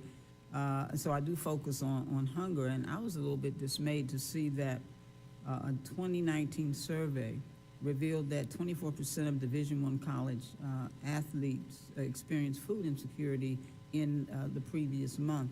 Mr. Pierce, would you explain how unionization of college athletes can help address widespread hunger faced by the athletes? Well, athletes would be able to negotiate their terms and conditions of employment. The revenues that are denied them would be able to be negotiated so that they could sustain themselves through the resources that the school would be able to provide. It would also give them the security that they can continue to have the protections necessary if they have injuries and the like and cannot. Okay, let me move on quickly. The NCAA has internal regulations which seek to protect athletes, such as the association's cap on weekly hours toward athletic activities, which according to NCAA surveys is often violated. Now, won't a union help enforce NCAA regulations which seek to protect athletes, and wouldn't it further the cause of creating a competitive league? Oh, no question. Just like in any other industrial contract, if the employer tries to impose more working conditions than the contract provides, a grievance can be filed, and that would have to be resolved through a grievance arbitration process. Okay, great. Well, thank you. I have 20 seconds left. I'm going to yield back, Mr. Chairman. Thank you very much. We will now recognize Mr. Bean from Florida for 5 minutes. Thank you very much, Mr. Chairman. Good morning to you, and good morning, committee and witnesses. Welcome. We're glad to have you here. And it is a scary picture we're looking at, I guess. The road we're going down is just a weird place to be. I was just talking to Representative Moran of where we are. Madam Bodensteiner, you said it's a dark road, and there are some very scary implications should all student athletes be employees. What are some of those at the top of your list to make it scary? I think maybe even beyond the scariness is just, I'm not sure it solves the problems. And I acknowledged at the beginning we have issues to resolve, but I'm not sure a handful of unions representing one sport at one school or 10 schools around the entire country gets to those issues in an impactful way. And when you do a cost-benefit analysis and you do look at I think student athletes, you know, there's no money to give at St. Joe's, right? And so now they're being taxed instead of their financial aid. Now they're perhaps going through work comp instead of what I think is one of the most misperceived issues in college athletics is the very rich treatment and insurance benefits that we provide. Happy to go into those in more detail, but I think having student athletes file a work comp claim and the university could deny, and then they go to a work comp judge, like I don't see that helping the athletes at St. Joe's. So I think And it detracts from the purpose of college, which is preparing young people for the world of which they're about to embark. So your written testimony is very, it's a lot. So thank you so much. Professor Mitten, employees can lose their job. Employees, if student athletes are employees, let alone whether they're a professional play on the field, but they could get fired for just not living up to expectations. Is that true? I mean, we could fire a student employee, they could get fired for not playing well? Yeah, I wouldn't want to have been one of Rick Pitino's basketball players about a month or so ago when he went off on his rant. Now, there could be some protections in the collective bargaining agreement which would provide for a grievance being filed, but that's a rather cumbersome procedure, of course. Gotcha, and I guess it would just depend on what the contract says. That's correct. I could play mediocre and still make sure that I am an employee, I guess. Let's go to Mr. Sims. Mr. Sims, and you've got a unique perspective because you played in college, you played professionally, but is it true, I mean, I'm just thinking, is it true that schools are making their own decisions, but it's really not fair if one school has professional paid athletes and another school doesn't? I mean, wouldn't we have to solve this at a conference or a overall country level to make sure it's a fair playing field for all student athletes? Thank you for the question, and I think that's what I mentioned earlier in one of my answers is it's the competitive imbalance is one of the things that I think about. I think about the potential for increased cost to the school that is engaged in collective bargaining, but I don't think it stops there. I mean, you think about the Fair Labor Standards Act, for example. If student athletes are employees under the National Labor Relations Act, why aren't they employees under other federal statutes or state statutes? And so what increased costs would that have on a university? Would they have to be paid minimum wage? Do we have to track the hours to make sure they're not getting overtime? Or if they are working overtime, like I probably did at Providence, trying to work on my game voluntarily a lot of times, but you know, would that be additional compensation going out the door at those specific universities? So it's not only the competitive imbalance, but it's the other ramifications that come with this decision. Yeah, and just from what you're saying too, how it would change if this were in place when you were playing. Can you comment on how you think it would have affected you when you were playing? I was a cheerleader back in the day, and I can't imagine if I didn't stick that pyramid, then I could be fired if I was an employee. But tell us about yours in just the brief moment that we have left. Well, thanks for the question, and I think it would have significantly impacted my experience because I would have been worried about things like bargaining. Is the contract that usually lasts between 2 and 4 years, was that good for me when it was put in place? Does that continue to be good for student athletes going forward? Did the NCAA change any rules, or the Hockey East, for example, change any rules in the offseason that now may violate that contract? So there's a lot of different things that I think about, and worrying about those issues like bargaining, or if we're going to go out on strike if we don't come to an agreement. That's something I wasn't really interested in worrying about when I was 10-4. Thank you so much. Mr. Chairman, I yield back. I think we all just learned why Mr. Bean is so passionate and spirited about everything here just a moment ago. Thank you. We will now recognize my good friend from Virginia, Mr. Scott, for 5 minutes. Thank you, Mr. Chairman. Mr. Pierce, you indicated the factors the NLRB will consider when deciding whether or not a team can unionize. What factors would they consider? Well, thank you for that question, and how you doing, Mr. Scott? It's good to see you again. The important factors to consider is the degree of control that the university has over the students with respect to their responsibilities and their obligations in training and performing the sport, and how it affects their life, their student life throughout. There's been testimony where where students have to work 40 to 60 hours. They have to comply with particular regulations. They have to get approval to even get haircuts. Some students have been required to get scanned, and they hire a Gestapo of students to follow them around to make sure that they're going to class. Those kind of elements of control are key elements in determining whether or not the relationship is an employer relationship. The other factor is the compensation that they receive.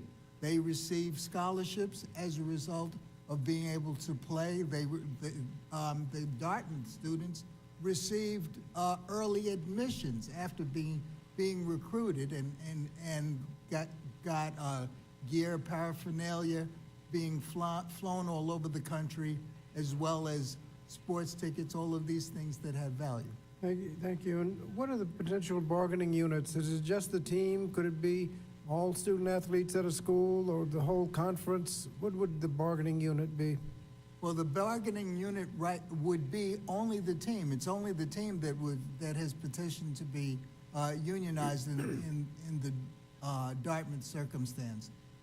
Any petitions that get filed by different teams will have to be weighed by the standards that the NLRB uses and determines who constitutes an employee and whether or not that group of employees constitute a bargaining unit for collective bargaining. The only affected students in this scenario are the 13 students that voted to unionize in this situation. Dartmouth is an interesting case because they don't have athletic scholarships. They only have need-based scholarships. Does it make a difference whether or not your scholarship is based on your commitment to play sports? It didn't make a difference in the Dartmouth situation because the compensation was not determined based on the athletic scholarship. It was based on what I had described before. These students were recruited, got early admission, they get all of this paraphernalia, their equipment, they are sent all over and paid for their lodging and so forth. Those are the kind of criteria in making determinations, in this case, of the compensation received. Mr. Sims, did I understand that if you get an athletic scholarship, you can't be cut from the team? So the NCAA recently passed rules that are in place now, not just at the Power 5 conference level, the FBS Autonomy Conference, but across all Division I schools, that if you receive a 4-year scholarship going into school, that scholarship can't be revoked for athletic purposes. Before that, it was a 1-year renewable scholarship. Can you be cut from the team? I didn't have anybody that was cut from a team when I played. I don't know anybody that was for athletic performance reasons. There were people that left because they weren't getting the playing time they hoped for, so maybe they left or transferred, but I didn't have anybody that was cut from the team. Okay. Mr. Pierce, how is playing sports as a requirement to achieve your financial aid package different from working, say, in the library as a condition of being able to afford college? There's not much difference because there is a quid pro quo. If you want the scholarship through the financial aid package, you have to do the performance. You fail to do the performance, then it would jeopardize your financial aid. So there is a distinct similarity. Now, I'd like to also say that if a athlete does not perform. Gentleman's time has Okay, I'm expired. We'll now recognize Ms. McBath from Georgia for 5 minutes. Thank you so much, Chairs Good and Owens and ranking members DeSaulnier and Wilson of the Help in Higher Education Subcommittee for hosting today's timely discussion. Mr. Pierce, if there's anything else that you'd like to go ahead and complete, please fill. Oh, I was just going to say that the difference between being a student and having a job playing sports in the school is that if you don't perform in the sports, you do get cut. You do get benched. The USC former employees testified, former students testified to having had their seen players' lockers get cleaned out because the player left practice early. Sure, they were still students, but the job of playing the sport was gone. Thank you for that. This is a really complicated situation, and I'm glad to see that we're here today to begin to discuss this in earnest at the committee level. Student athletes must be treated with dignity and respect, and I think that's what we're here to all talk about today. And they need to be fairly compensated for their efforts, while we also ensure that schools, both large and small, can continue to provide the high-quality educational and athletic opportunities for students that we have come to expect of them. I think we can all agree that no student in this country should be in a situation where they attend class or practice while not knowing where their next nutritious meal is going to come from, or whether they're going to be able to find some place to sleep at night. While this is not the reality for most of our collegiate athletes, it happens to too many of them, and we need to do everything that we can to ensure that all students' needs are being met, especially while they are under the increased pressure and responsibility of being on a collegiate sports team.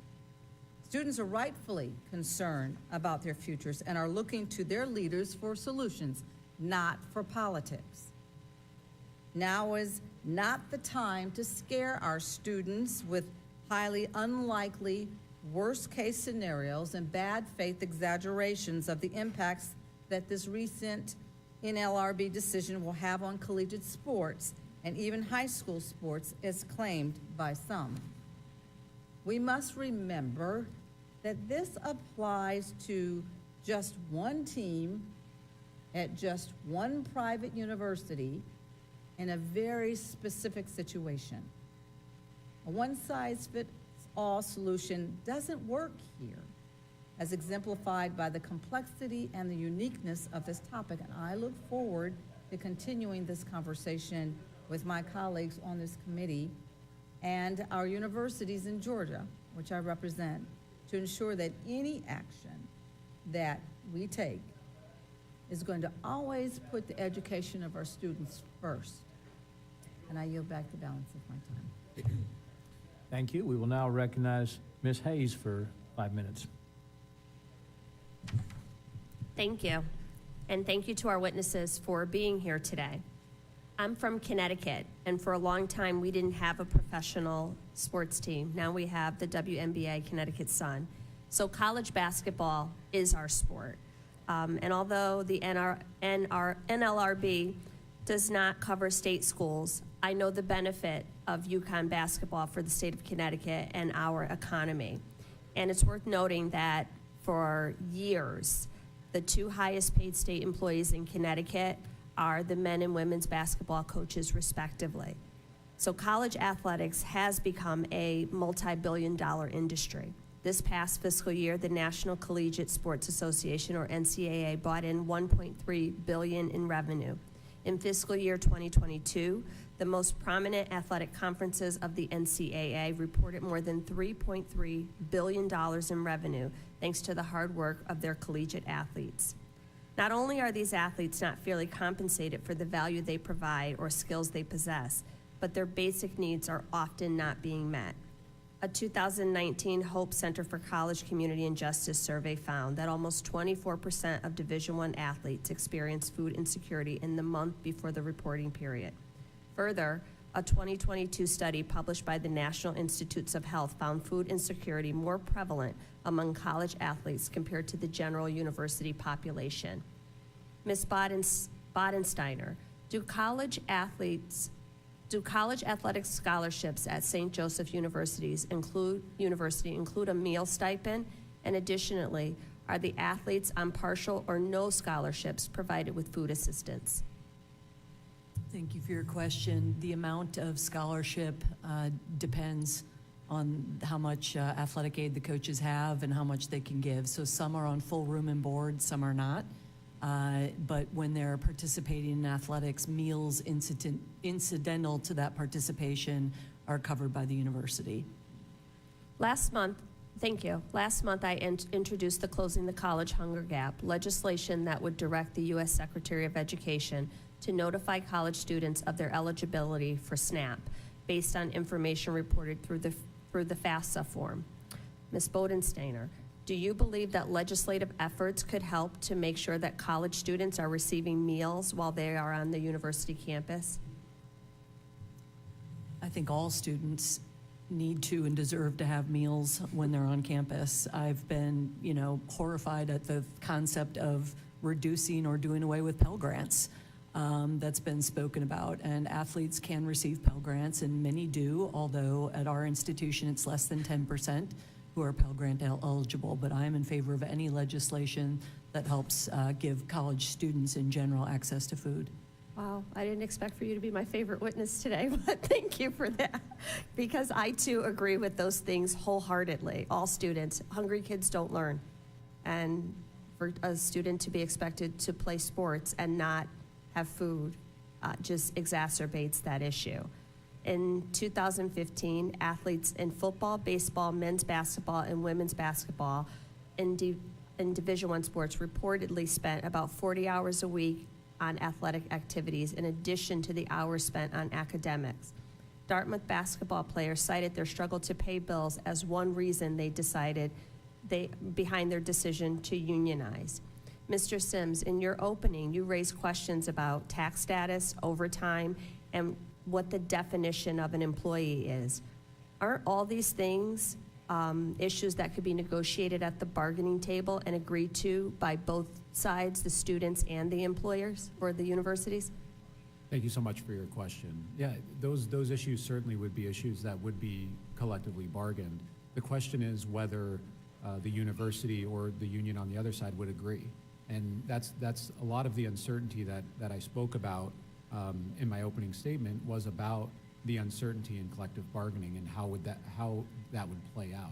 But isn't that the point of collective bargaining, to bring those questions to the table and get both sides to come to a compromise?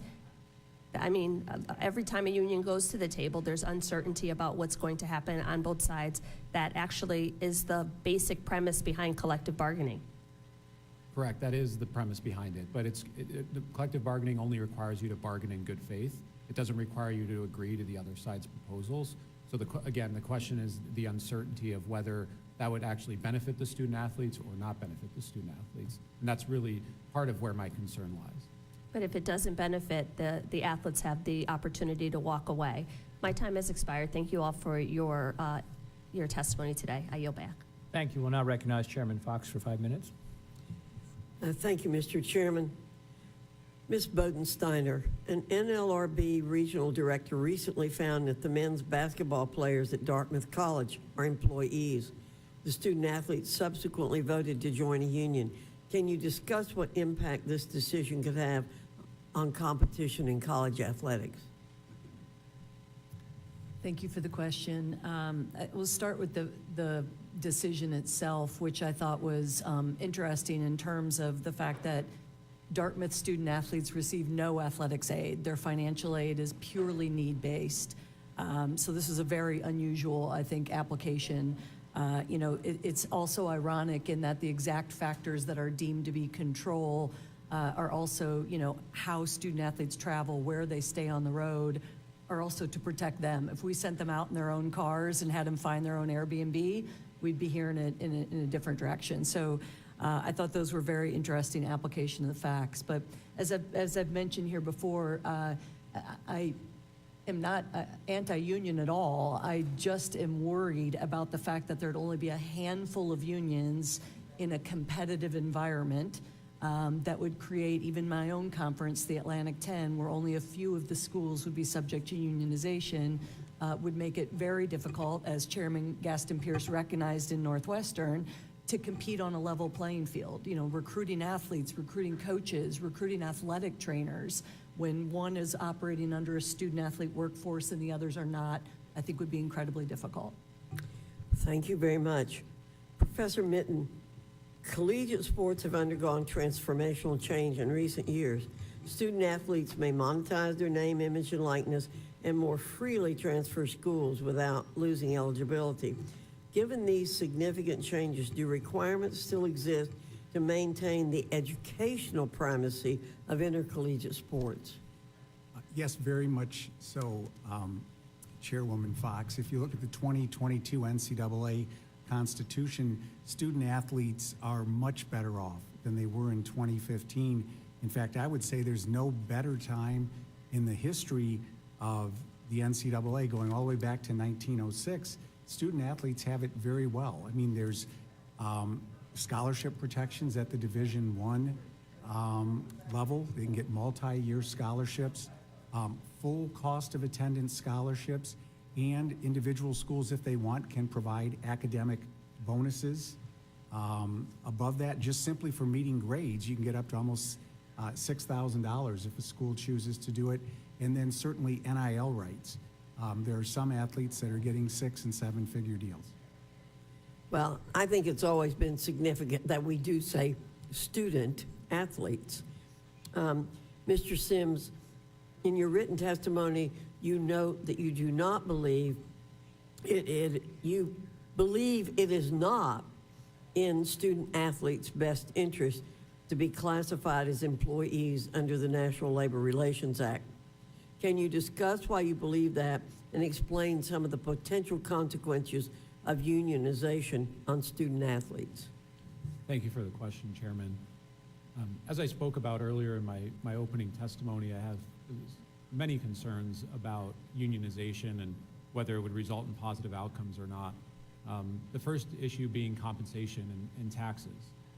Right now, the IRS currently exempts athletic scholarships, but the IRS does not exempt scholarships that are based on providing services like teaching, for example. So would that exemption status change, and would student athletes have to pay significant tax bills at the end of the year on their athletic scholarships? The uncertainty of scheduling and overtime. Would there be a provision in the collective bargaining agreement that would not allow me to voluntarily continue to work on my craft or go to tutoring or extra classes? So those are some of the examples that I gave and have in my written testimony. Thank you all very much for being here. This is a big topic these days, and I think you've shed a lot of light on the issue for us and given us information that's useful, very useful to the committee. Thank you, Mr. Chairman. I yield back. Thank you, Dr. Fox. We'll now recognize Ms. Wild from Pennsylvania for 5 minutes. Thank you, Mr. Chairman. Excuse my froggy voice. Mr. Pierce, thank you so much for your testimony and your written materials. They were helpful. I've heard a lot of sky is falling rhetoric this morning regarding what will happen because of the Dartmouth case. And I'd like your help in contextualizing that case. Am I correct that the Dartmouth case only affects their men's basketball team, not their women's team or their volleyball teams or other teams at Dartmouth? That's correct. Thank you. And it doesn't automatically affect other schools, am I right about that? No. Or will it only affect other schools if athletes pursue employment recognition through the law and insist that they're similarly situated? That's right. So the other concern I have is about smaller colleges and universities that have fewer resources without huge endowments and so forth. I'm concerned about the potential impact of a universal student athlete employee classification and whether it would affect the ability of these smaller schools to support their athletic programs. Do you have any thoughts on that? Yeah, my thought is that the university as an employer has to make decisions as to what they can afford and what they can't. They do it all the time. They subsidize things that they need. They make a cost-benefit analysis as to whether or not that which they subsidize brings value to the school has it continued. The Dartmouth students in the cafeteria are unionized. That cafeteria has run at a deficit forever. They were able to negotiate a collective bargaining agreement where their pay was 3 times that of the New Hampshire minimum wage because the university saw the value in providing this benefit for these students. Likewise, this will be the case in other circumstances with other universities on a case-by-case basis because the value that they see translates to goodwill, to increased enrollment, to alumni contributions, and the like. That is the value that is brought by the services that have been provided. Whether or not a institution runs at a loss or a profit does not have anything to do with whether or not these are employees. Amazon had billions of dollars lost last year. Their employees weren't converted to some other status. They were still employees. I also wanted to discuss with you the fact that private institutions like Northwestern are governed by the NLRA and public institutions are generally governed by state law. How does that affect the students and their ability to organize? Well, that is a question that still remains. The General Counsel has a theory. She says that with the NCAA, which is a partner with these universities, so much so that it is a joint employer with the universities and should be at the bargaining table, is a private entity that the NLRB has jurisdiction over. So the partnership between the NCAA and even a public sector university under certain theories of the case law could bring that public sector institution under the jurisdiction of the National Labor Relations Board. That's something that the board itself has not weighed in on, but that could be asserted. Okay, great. And so I find myself with the enviable position of having a few seconds left. So much of this conversation is centered around men's teams. What is being done by the NLRB to consider the protection of academic and athletic opportunities for women's student athletes?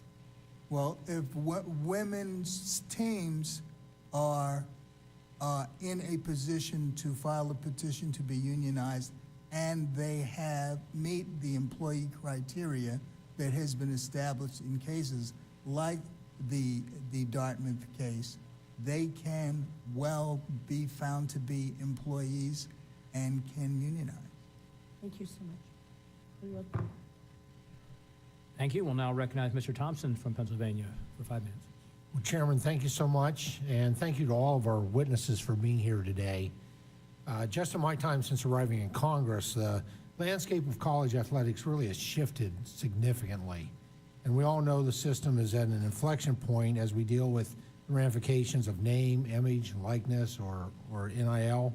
And while NIL is not the focus of the discussion here today, and is largely not within the jurisdiction of this committee, it is absolutely critical that Congress come together and provide a clear set of rules for states, institutions, supporters, and most importantly, student athletes.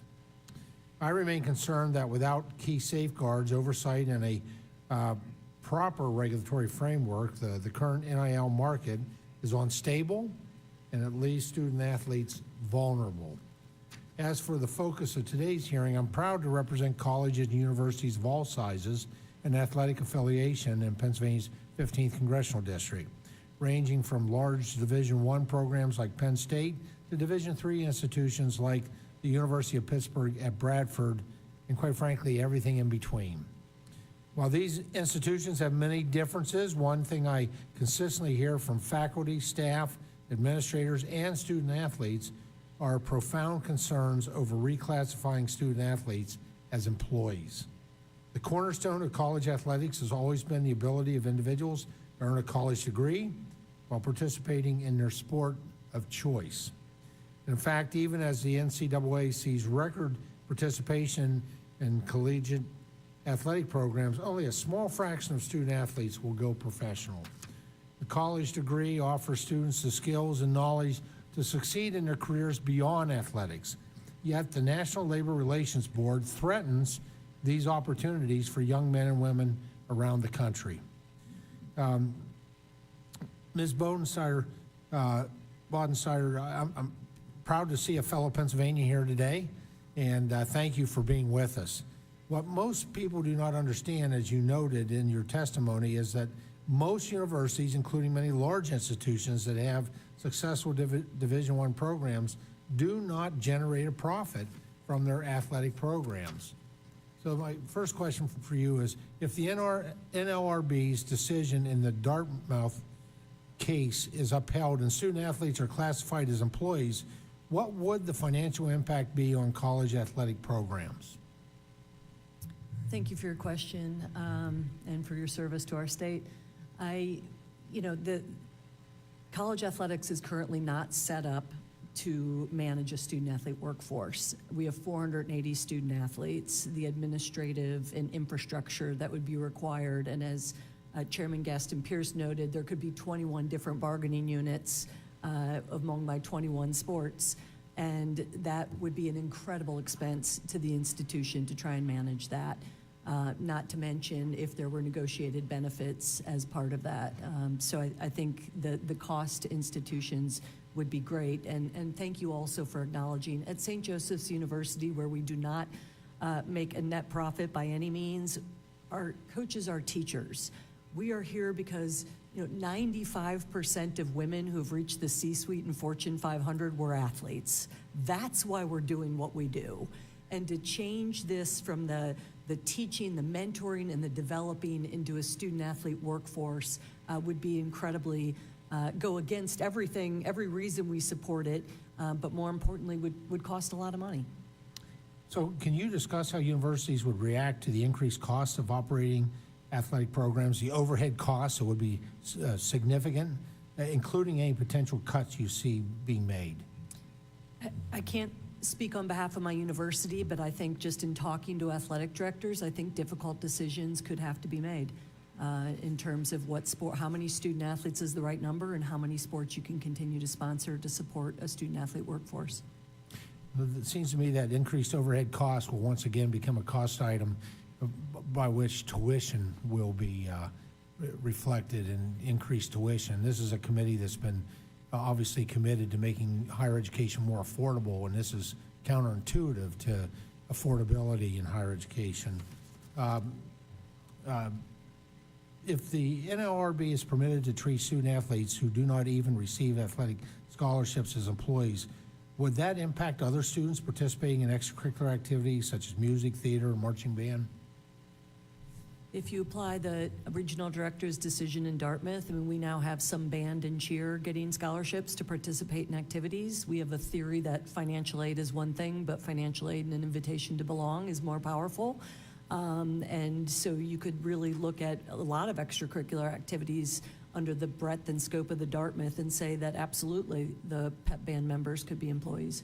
They receive gear, they receive lodging when they support our team, and so I believe that they could be considered employees. Oh, thank you. Thank you, Chairman. Thank you. We'll now recognize Mr. Banks from Indiana for 5 minutes. Thank you, Mr. Chairman. Thanks to each of you for being here. I know you've already answered many questions, but Mr. Sims, you have a unique perspective as a labor lawyer and a former college athlete.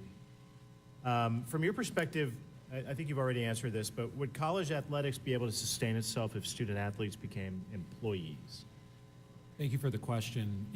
One of the stats that I included in my written testimony that I think is very powerful is we've already seen how increased cost or less revenue has affected college sports. You have to look no further than the COVID-19 pandemic issues that colleges dealt with.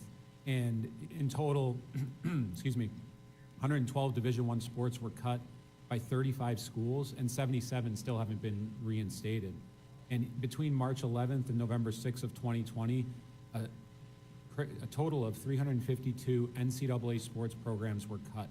and the vast majority of those programs were Olympic sports.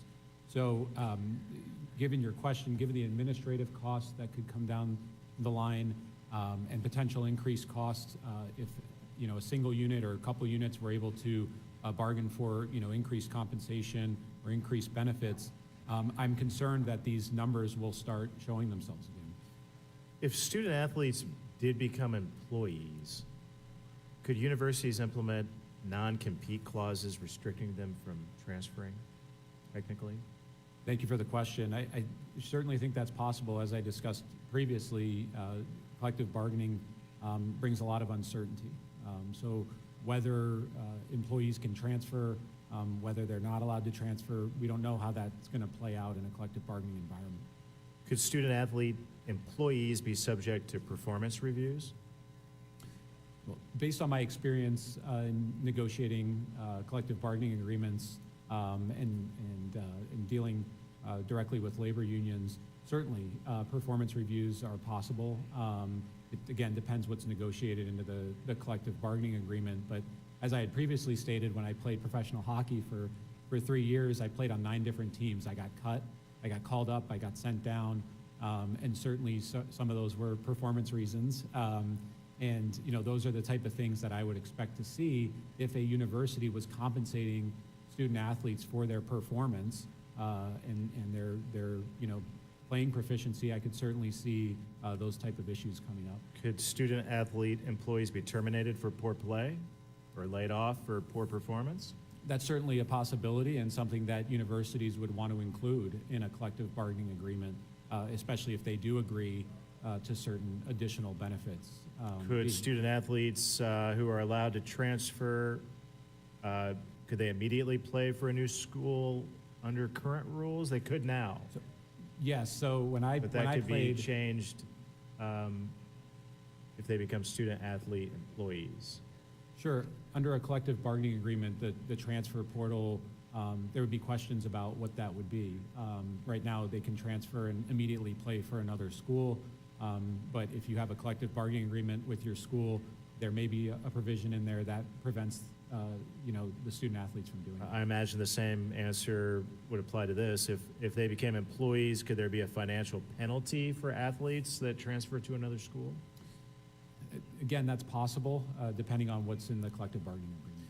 If a student athlete employee was unionized, how would that impact the process of transferring to another school? I think it would impact it in the sense that we talked about, that the NCAA currently has the transfer portal where students can transfer freely and play immediately as opposed to sitting out a year, which was the previous rule. And an individual collective bargaining agreement may render that transfer portal ineffective for that.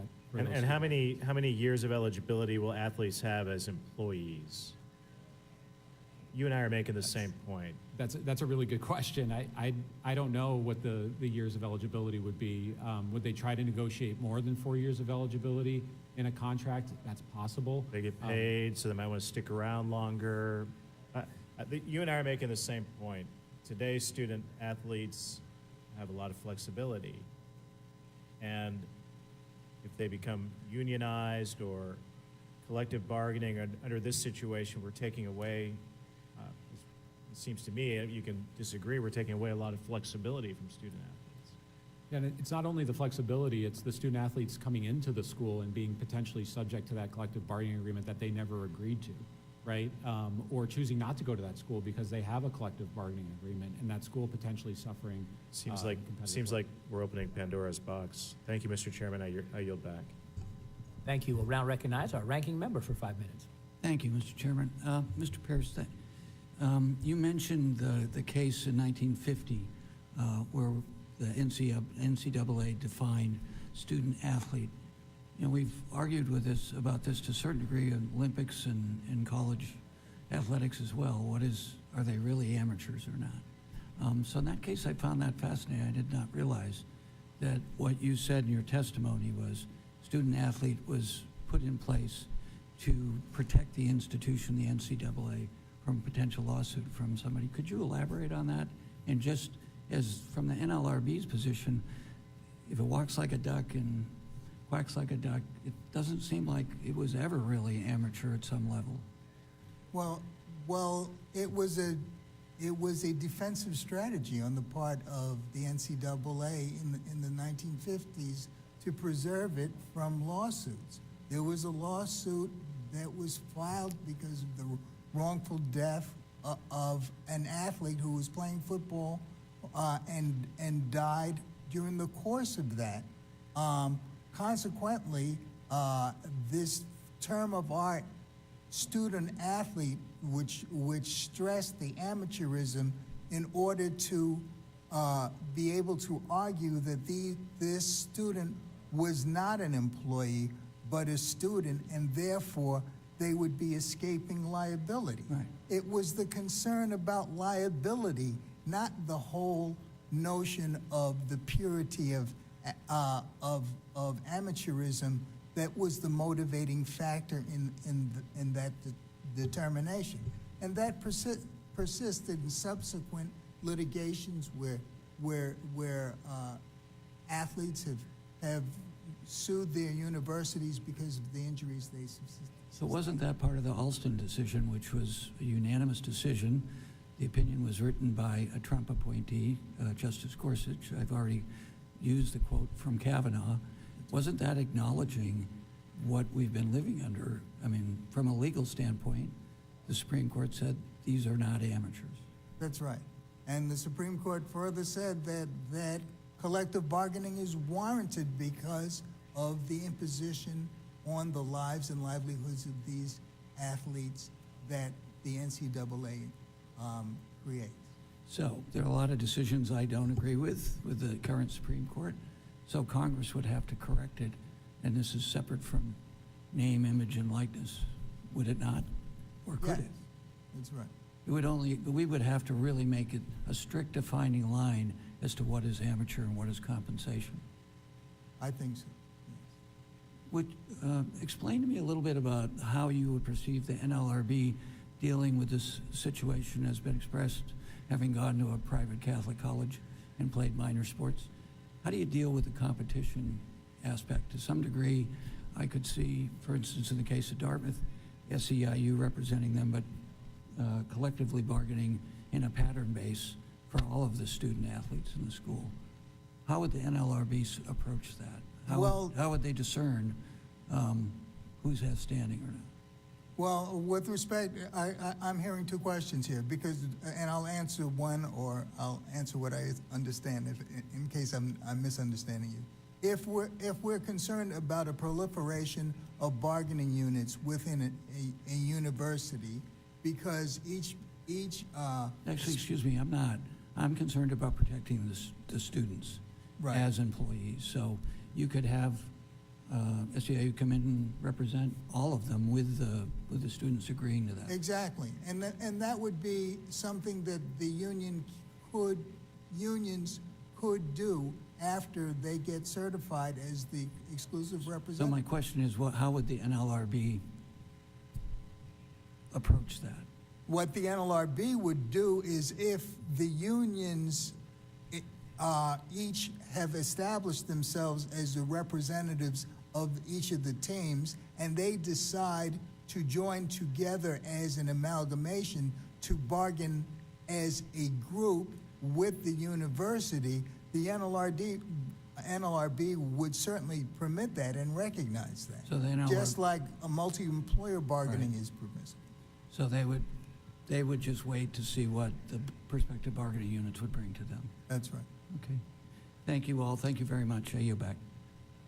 Thank you. I'll now recognize myself for 5 minutes. There's been a lot of misrepresentations or misunderstandings presented today on the true reality of college athletics today and what happens on college campuses, particularly as it relates to our student athletes.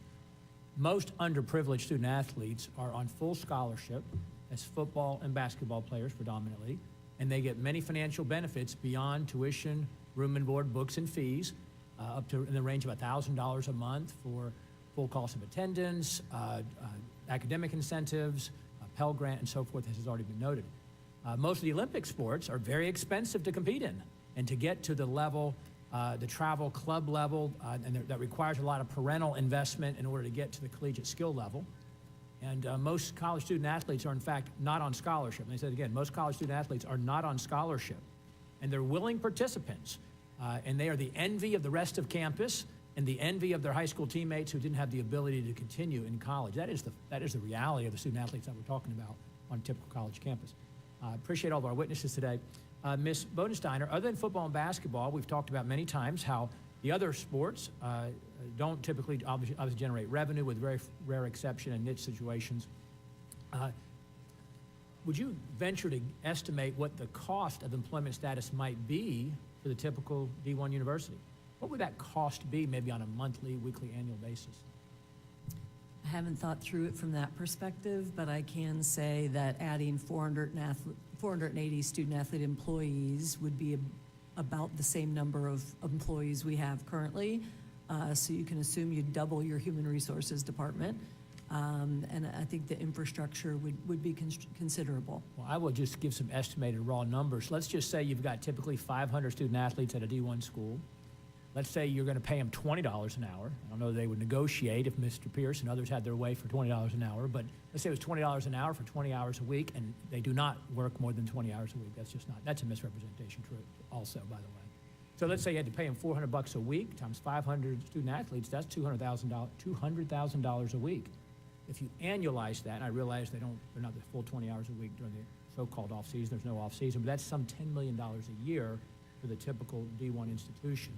What would happen, we've already talked about what happened to women's sports, if that were the case. You know, schools might decide, well, I don't want to pay this amount of money to provide this student-athlete experience for non-scholarship athletes.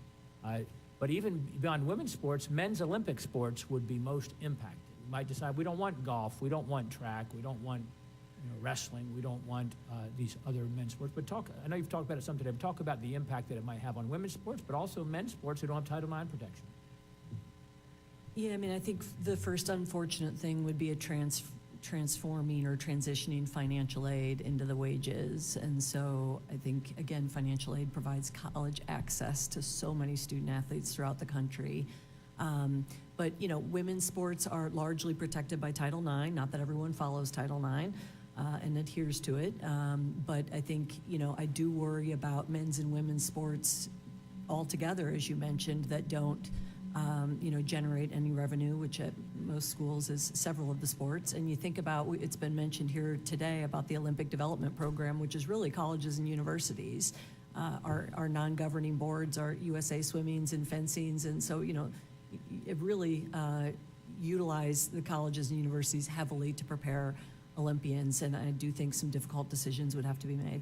Well, thank you very much. Mr. Sims, I think about how most student athletes, or many at least, choose a school because of their teacher, you called it, their coach, their teacher, and how might the impact of employment and unionization harm, like it does every place else where there's a union shop, with management becomes the enemy, management becomes the other, this us versus them mentality.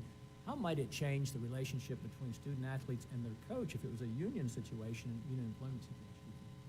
Thank you for the question. I valued my relationship with my coaches at Providence, and one of the concerns I have is how will that relationship change? If something goes wrong, could I go to them for help, or would I have to go to a union shop steward and potentially file a grievance that may undermine my coach's authority? And so, you know, that is one of the things I really am concerned about, and I think the relationship between, you know, coaches and players is similar to a teacher and a student, and, you know, I keep in touch with one of my coaches even up to today.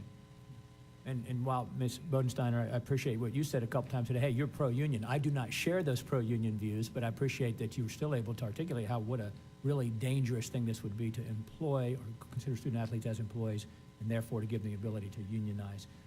So with that, we will move to our closing remarks. Okay. Thank you very much. First, I will recognize Mr. Owens, our chairman from the Higher Ed Subcommittee, for his closing remarks. Thank you, and I want to thank all the witnesses. The last 2 hours, I think we can all agree on one thing, and I can describe that in 2 words. This is pure chaos. How do you destroy a college student-athlete model that's worked for all these years? Chaos. Why is it that after 118 years, now all of a sudden we have the NLRB so concerned about protection, health, safety, and respect for college athletes? That was because of NIL. There's a lot of money on the table.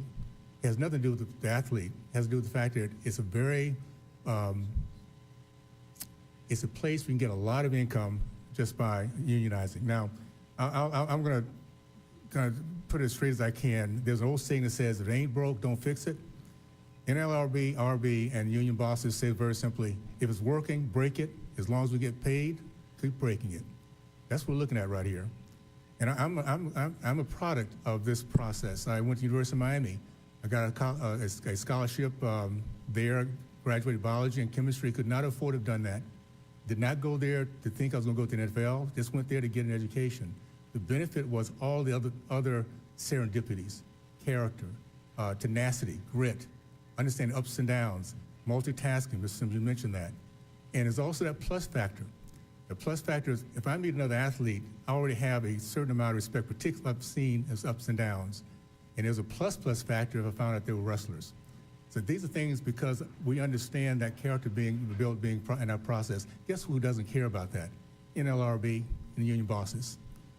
They don't care about, they're not stakeholders, they're not coaches. They're not there to see how this program falls and works out for the athlete down the road. They care about the bottom line is how much money can we make off union dues. And we've seen this before. We've seen it in the PRO Act. When the market does not push us in the direction, what these guys like to do is force it through legislation. The PRO Act very simply was make sure that all independent contractors are now employees. Why? Because employees now can get paid union dues. It was a mess in California where they tried to do it. They had to pull some of it back. Right now we're looking at 18 and 19-year-old kids being asked to be employees and to navigate this process of getting an education at the same time trying to figure out how can I make the most out of the time I'm here, how much money we can make. This is a way to truly destroy an industry. And I'll say this to the rank and file union members. Just know that there will be a lot of profit in the coffers of the union. But your kids, your son, your daughter, your niece, your nephews, they will be impacted by this when their programs disappear. So this is an American conversation. I don't care what side I was sitting on. We want our kids to have the greatest opportunity to build them the character we need to have the kind of productive Americans we need down the road. Let's not destroy our athletic programs we have across the country. And every child should have it, whether they're making profits or not. Colleges have figured this out because they're innovative. They know the value. Do not let the union NLRB come in and destroy this because there's so much money now made by the 1% that's coming through this process with NIL. So we're on the right track. Actually, I think from what I've heard, everyone of here, that we can all agree that chaos is not where we need to go. So let's just be very careful about that. With that, I'll yield back. Thank you. I'll now recognize the ranking member of the Subcommittee on Health, Employment, Labor, and Pensions for his closing remarks. Thank you, Mr. Chairman. Thank the chair, Mr. Owens, as well. And thank you to the witnesses. It's been very thought-provoking. We clearly have challenges. I would disagree with my two friends on a couple of things. Collective bargaining doesn't always end up in chaos. The vast majority of collective bargaining works out well. These are human guidelines for human institutions if you have a bad employer. And I would say the other thing about this is a lot of the students can choose, or the workers can choose. They can choose to vote by a majority to whether they want to form a union or not. The vast majority of businesses, particularly small businesses like the ones I manage, they don't unionize, even in states like California where we make it as easy as possible. I think this would actually help that. If you have a good athletic director, a good coach, you're going to work with your students as they come in, and it's going to be a challenge. And I think there is a role for these committees to play to try to figure out what the guidelines are given the Supreme Court's decision, in so much that we can come to agreement. Now, one thing I worry about is just the collective benefit to the university, the larger community. Mr. Sims, you alluded to this in your multiple capacities. I have great admiration for Providence, the Friars. Our staff here and I used to, we went to Holy Cross, so we used to go down the road to Providence. So the collective benefit, too, is something we didn't talk about. But I wanted to just reassert, because we didn't talk about this, this is a choice. If this continues the way it is, the students, like at Dartmouth and other schools, will choose whether they want to organize or not under the direction. And that's something we haven't spent a lot of time on. However, I do think the reality is I think I tried to illustrate in our conversation about where student athlete came from, is that there's always been a tension here about what was amateur and what was professional, what generated income. And yes, Mr. Owens has followed the money. There's a lot of money involved, more and more as our institutions appear to become more monetarized than ever. The NCAA and institutions place a great deal of pressure on college athletes to succeed, both academically and athletically. But even with the pressure, college athletes are still not entitled to the most basic safeguards of health and safety, and that's what we're talking about. If a student athlete gets hurt, should they go in, their family go into their pocket to pay for that damage and the lost income, because they won't be able to pursue their athletic career professionally or other careers. That's what we're talking about. A collective bargaining relationship could help ensure students, in my view, to have a seat at the table when it pertains to their well-being and compensation. And even for students that choose not to collectively bargaining, it puts more pressure on the institutions to work with people honestly and openly. Simply put, despite the assertions we heard today, allowing college athletes to form or have the ability to form, based on their own choice, a union to negotiate for better working conditions would help hold collegiate athletics accountable for putting athletes first. Unionization, or the threat of unionization, or the opportunity is the word I would use for unionization, is not the end, but rather the beginning of an equitable system and treatment for people who frequently get the short end of the stick, especially in a multi-billion-dollar industry like sports. Thank you, Mr. Chairman. I yield back. Thank you. I now recognize myself for my closing remarks. Today, we've heard a lot about how harmful it would be in college athletics if the NLRB succeeds in classifying student athletes as employees. It's abundantly clear the NLRB would rather pander to unions than prioritize the well-being of student athletes. As has been noted, only 2% of student athletes will go pro in their sport. The majority are on campus to get their education while participating in the sport that they love. Athletics is a wonderful thing for student athletes and for universities, and I don't understand why we would try to destroy that. I don't think the unlimited NIL or the transfer portal, the recent developments that are so consequential, have improved college athletics as we've moved further into the world of rewarding the highest bidder, and we now encourage and reward disloyalty and jumping ship or seeking greener pasture for student athletes. Today's subject of employment status and unionization presents much more damaging consequences, I would submit. The fact is, the majority of student athletes, especially on the men's side, are not on scholarship. They simply compete for the pure joy and love of their sport, the privilege of representing their university, and the intrinsic value of athletics competition. Maybe, as Ms. Bodensteiner said, they want to be part of that 95% of C-suite occupants in the corporate world who are former athletes. And just for example, in the sport of baseball, there's some 35 athletes typically, and you got 11.7 scholarships. In sports like wrestling and soccer, again, 30 or 35 athletes, 9.9 scholarships on the men's side. Track cross country, 12.6 scholarships for huge rosters for track and cross country. Usually you're limited because of Title IX on the men's side, unfortunately. Nothing draws students, alumni, the community to your campus like college athletics. Nothing does. Nothing unites the campus in a common cause or a common spirit like athletic events on campus. That's why you have homecoming, parents' weekend, alumni reunions, college for a weekend, all your other recruitment events. They're around athletic contests, typically football and basketball. Nothing markets the school better, brings more pride for those who are associated with an institution like their athletics program. Nothing enriches the college experience like enjoying the privilege of being a student athlete.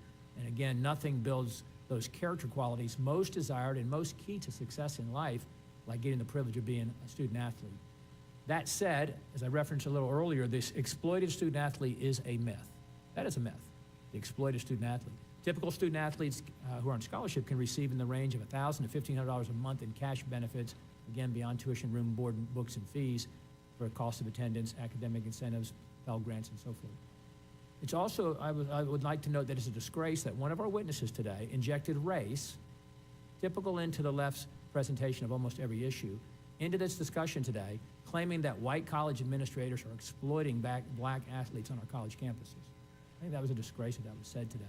And if you carried this mindset to its logical conclusion, if somehow we were to step back in time and we're not going to permit black athletes to compete on college campuses, would we then therefore be sparing them from exploitation? Or would we be discriminating against? Which one would it be? I think it's just terrible that race was injected into that in the way that it was presented by one of our witnesses. As has been said today, the NLRB's decision is a threat to women's sports and even more so to men's Olympic sports. Like forcing an increase in the minimum wage, and some in California are actually proposing a $50 minimum wage there, this would cost jobs, this would cost opportunities for student athletes. Making employment deals with benefit packages would bankrupt and shrink athletic programs since most college sports, again, do not generate revenue. Unionization could force colleges to pay salaries and provide insurance for every student athlete on campus, walk-ons and scholarship athletes alike, not to mention the cost of expanding the administrative positions at the university to oversee all of this. I think most student athletes, once they learn about the implications of employment status, strict contracts, filing taxes, more paperwork, and especially limited opportunities, will realize that they should focus efforts on improving the current system, not destroying it. And I hope Congress can take action to protect the freedom of college student athletes and preserve their unique status as both student and competitor. And without objection, there being no further business, the committee stands adjourned.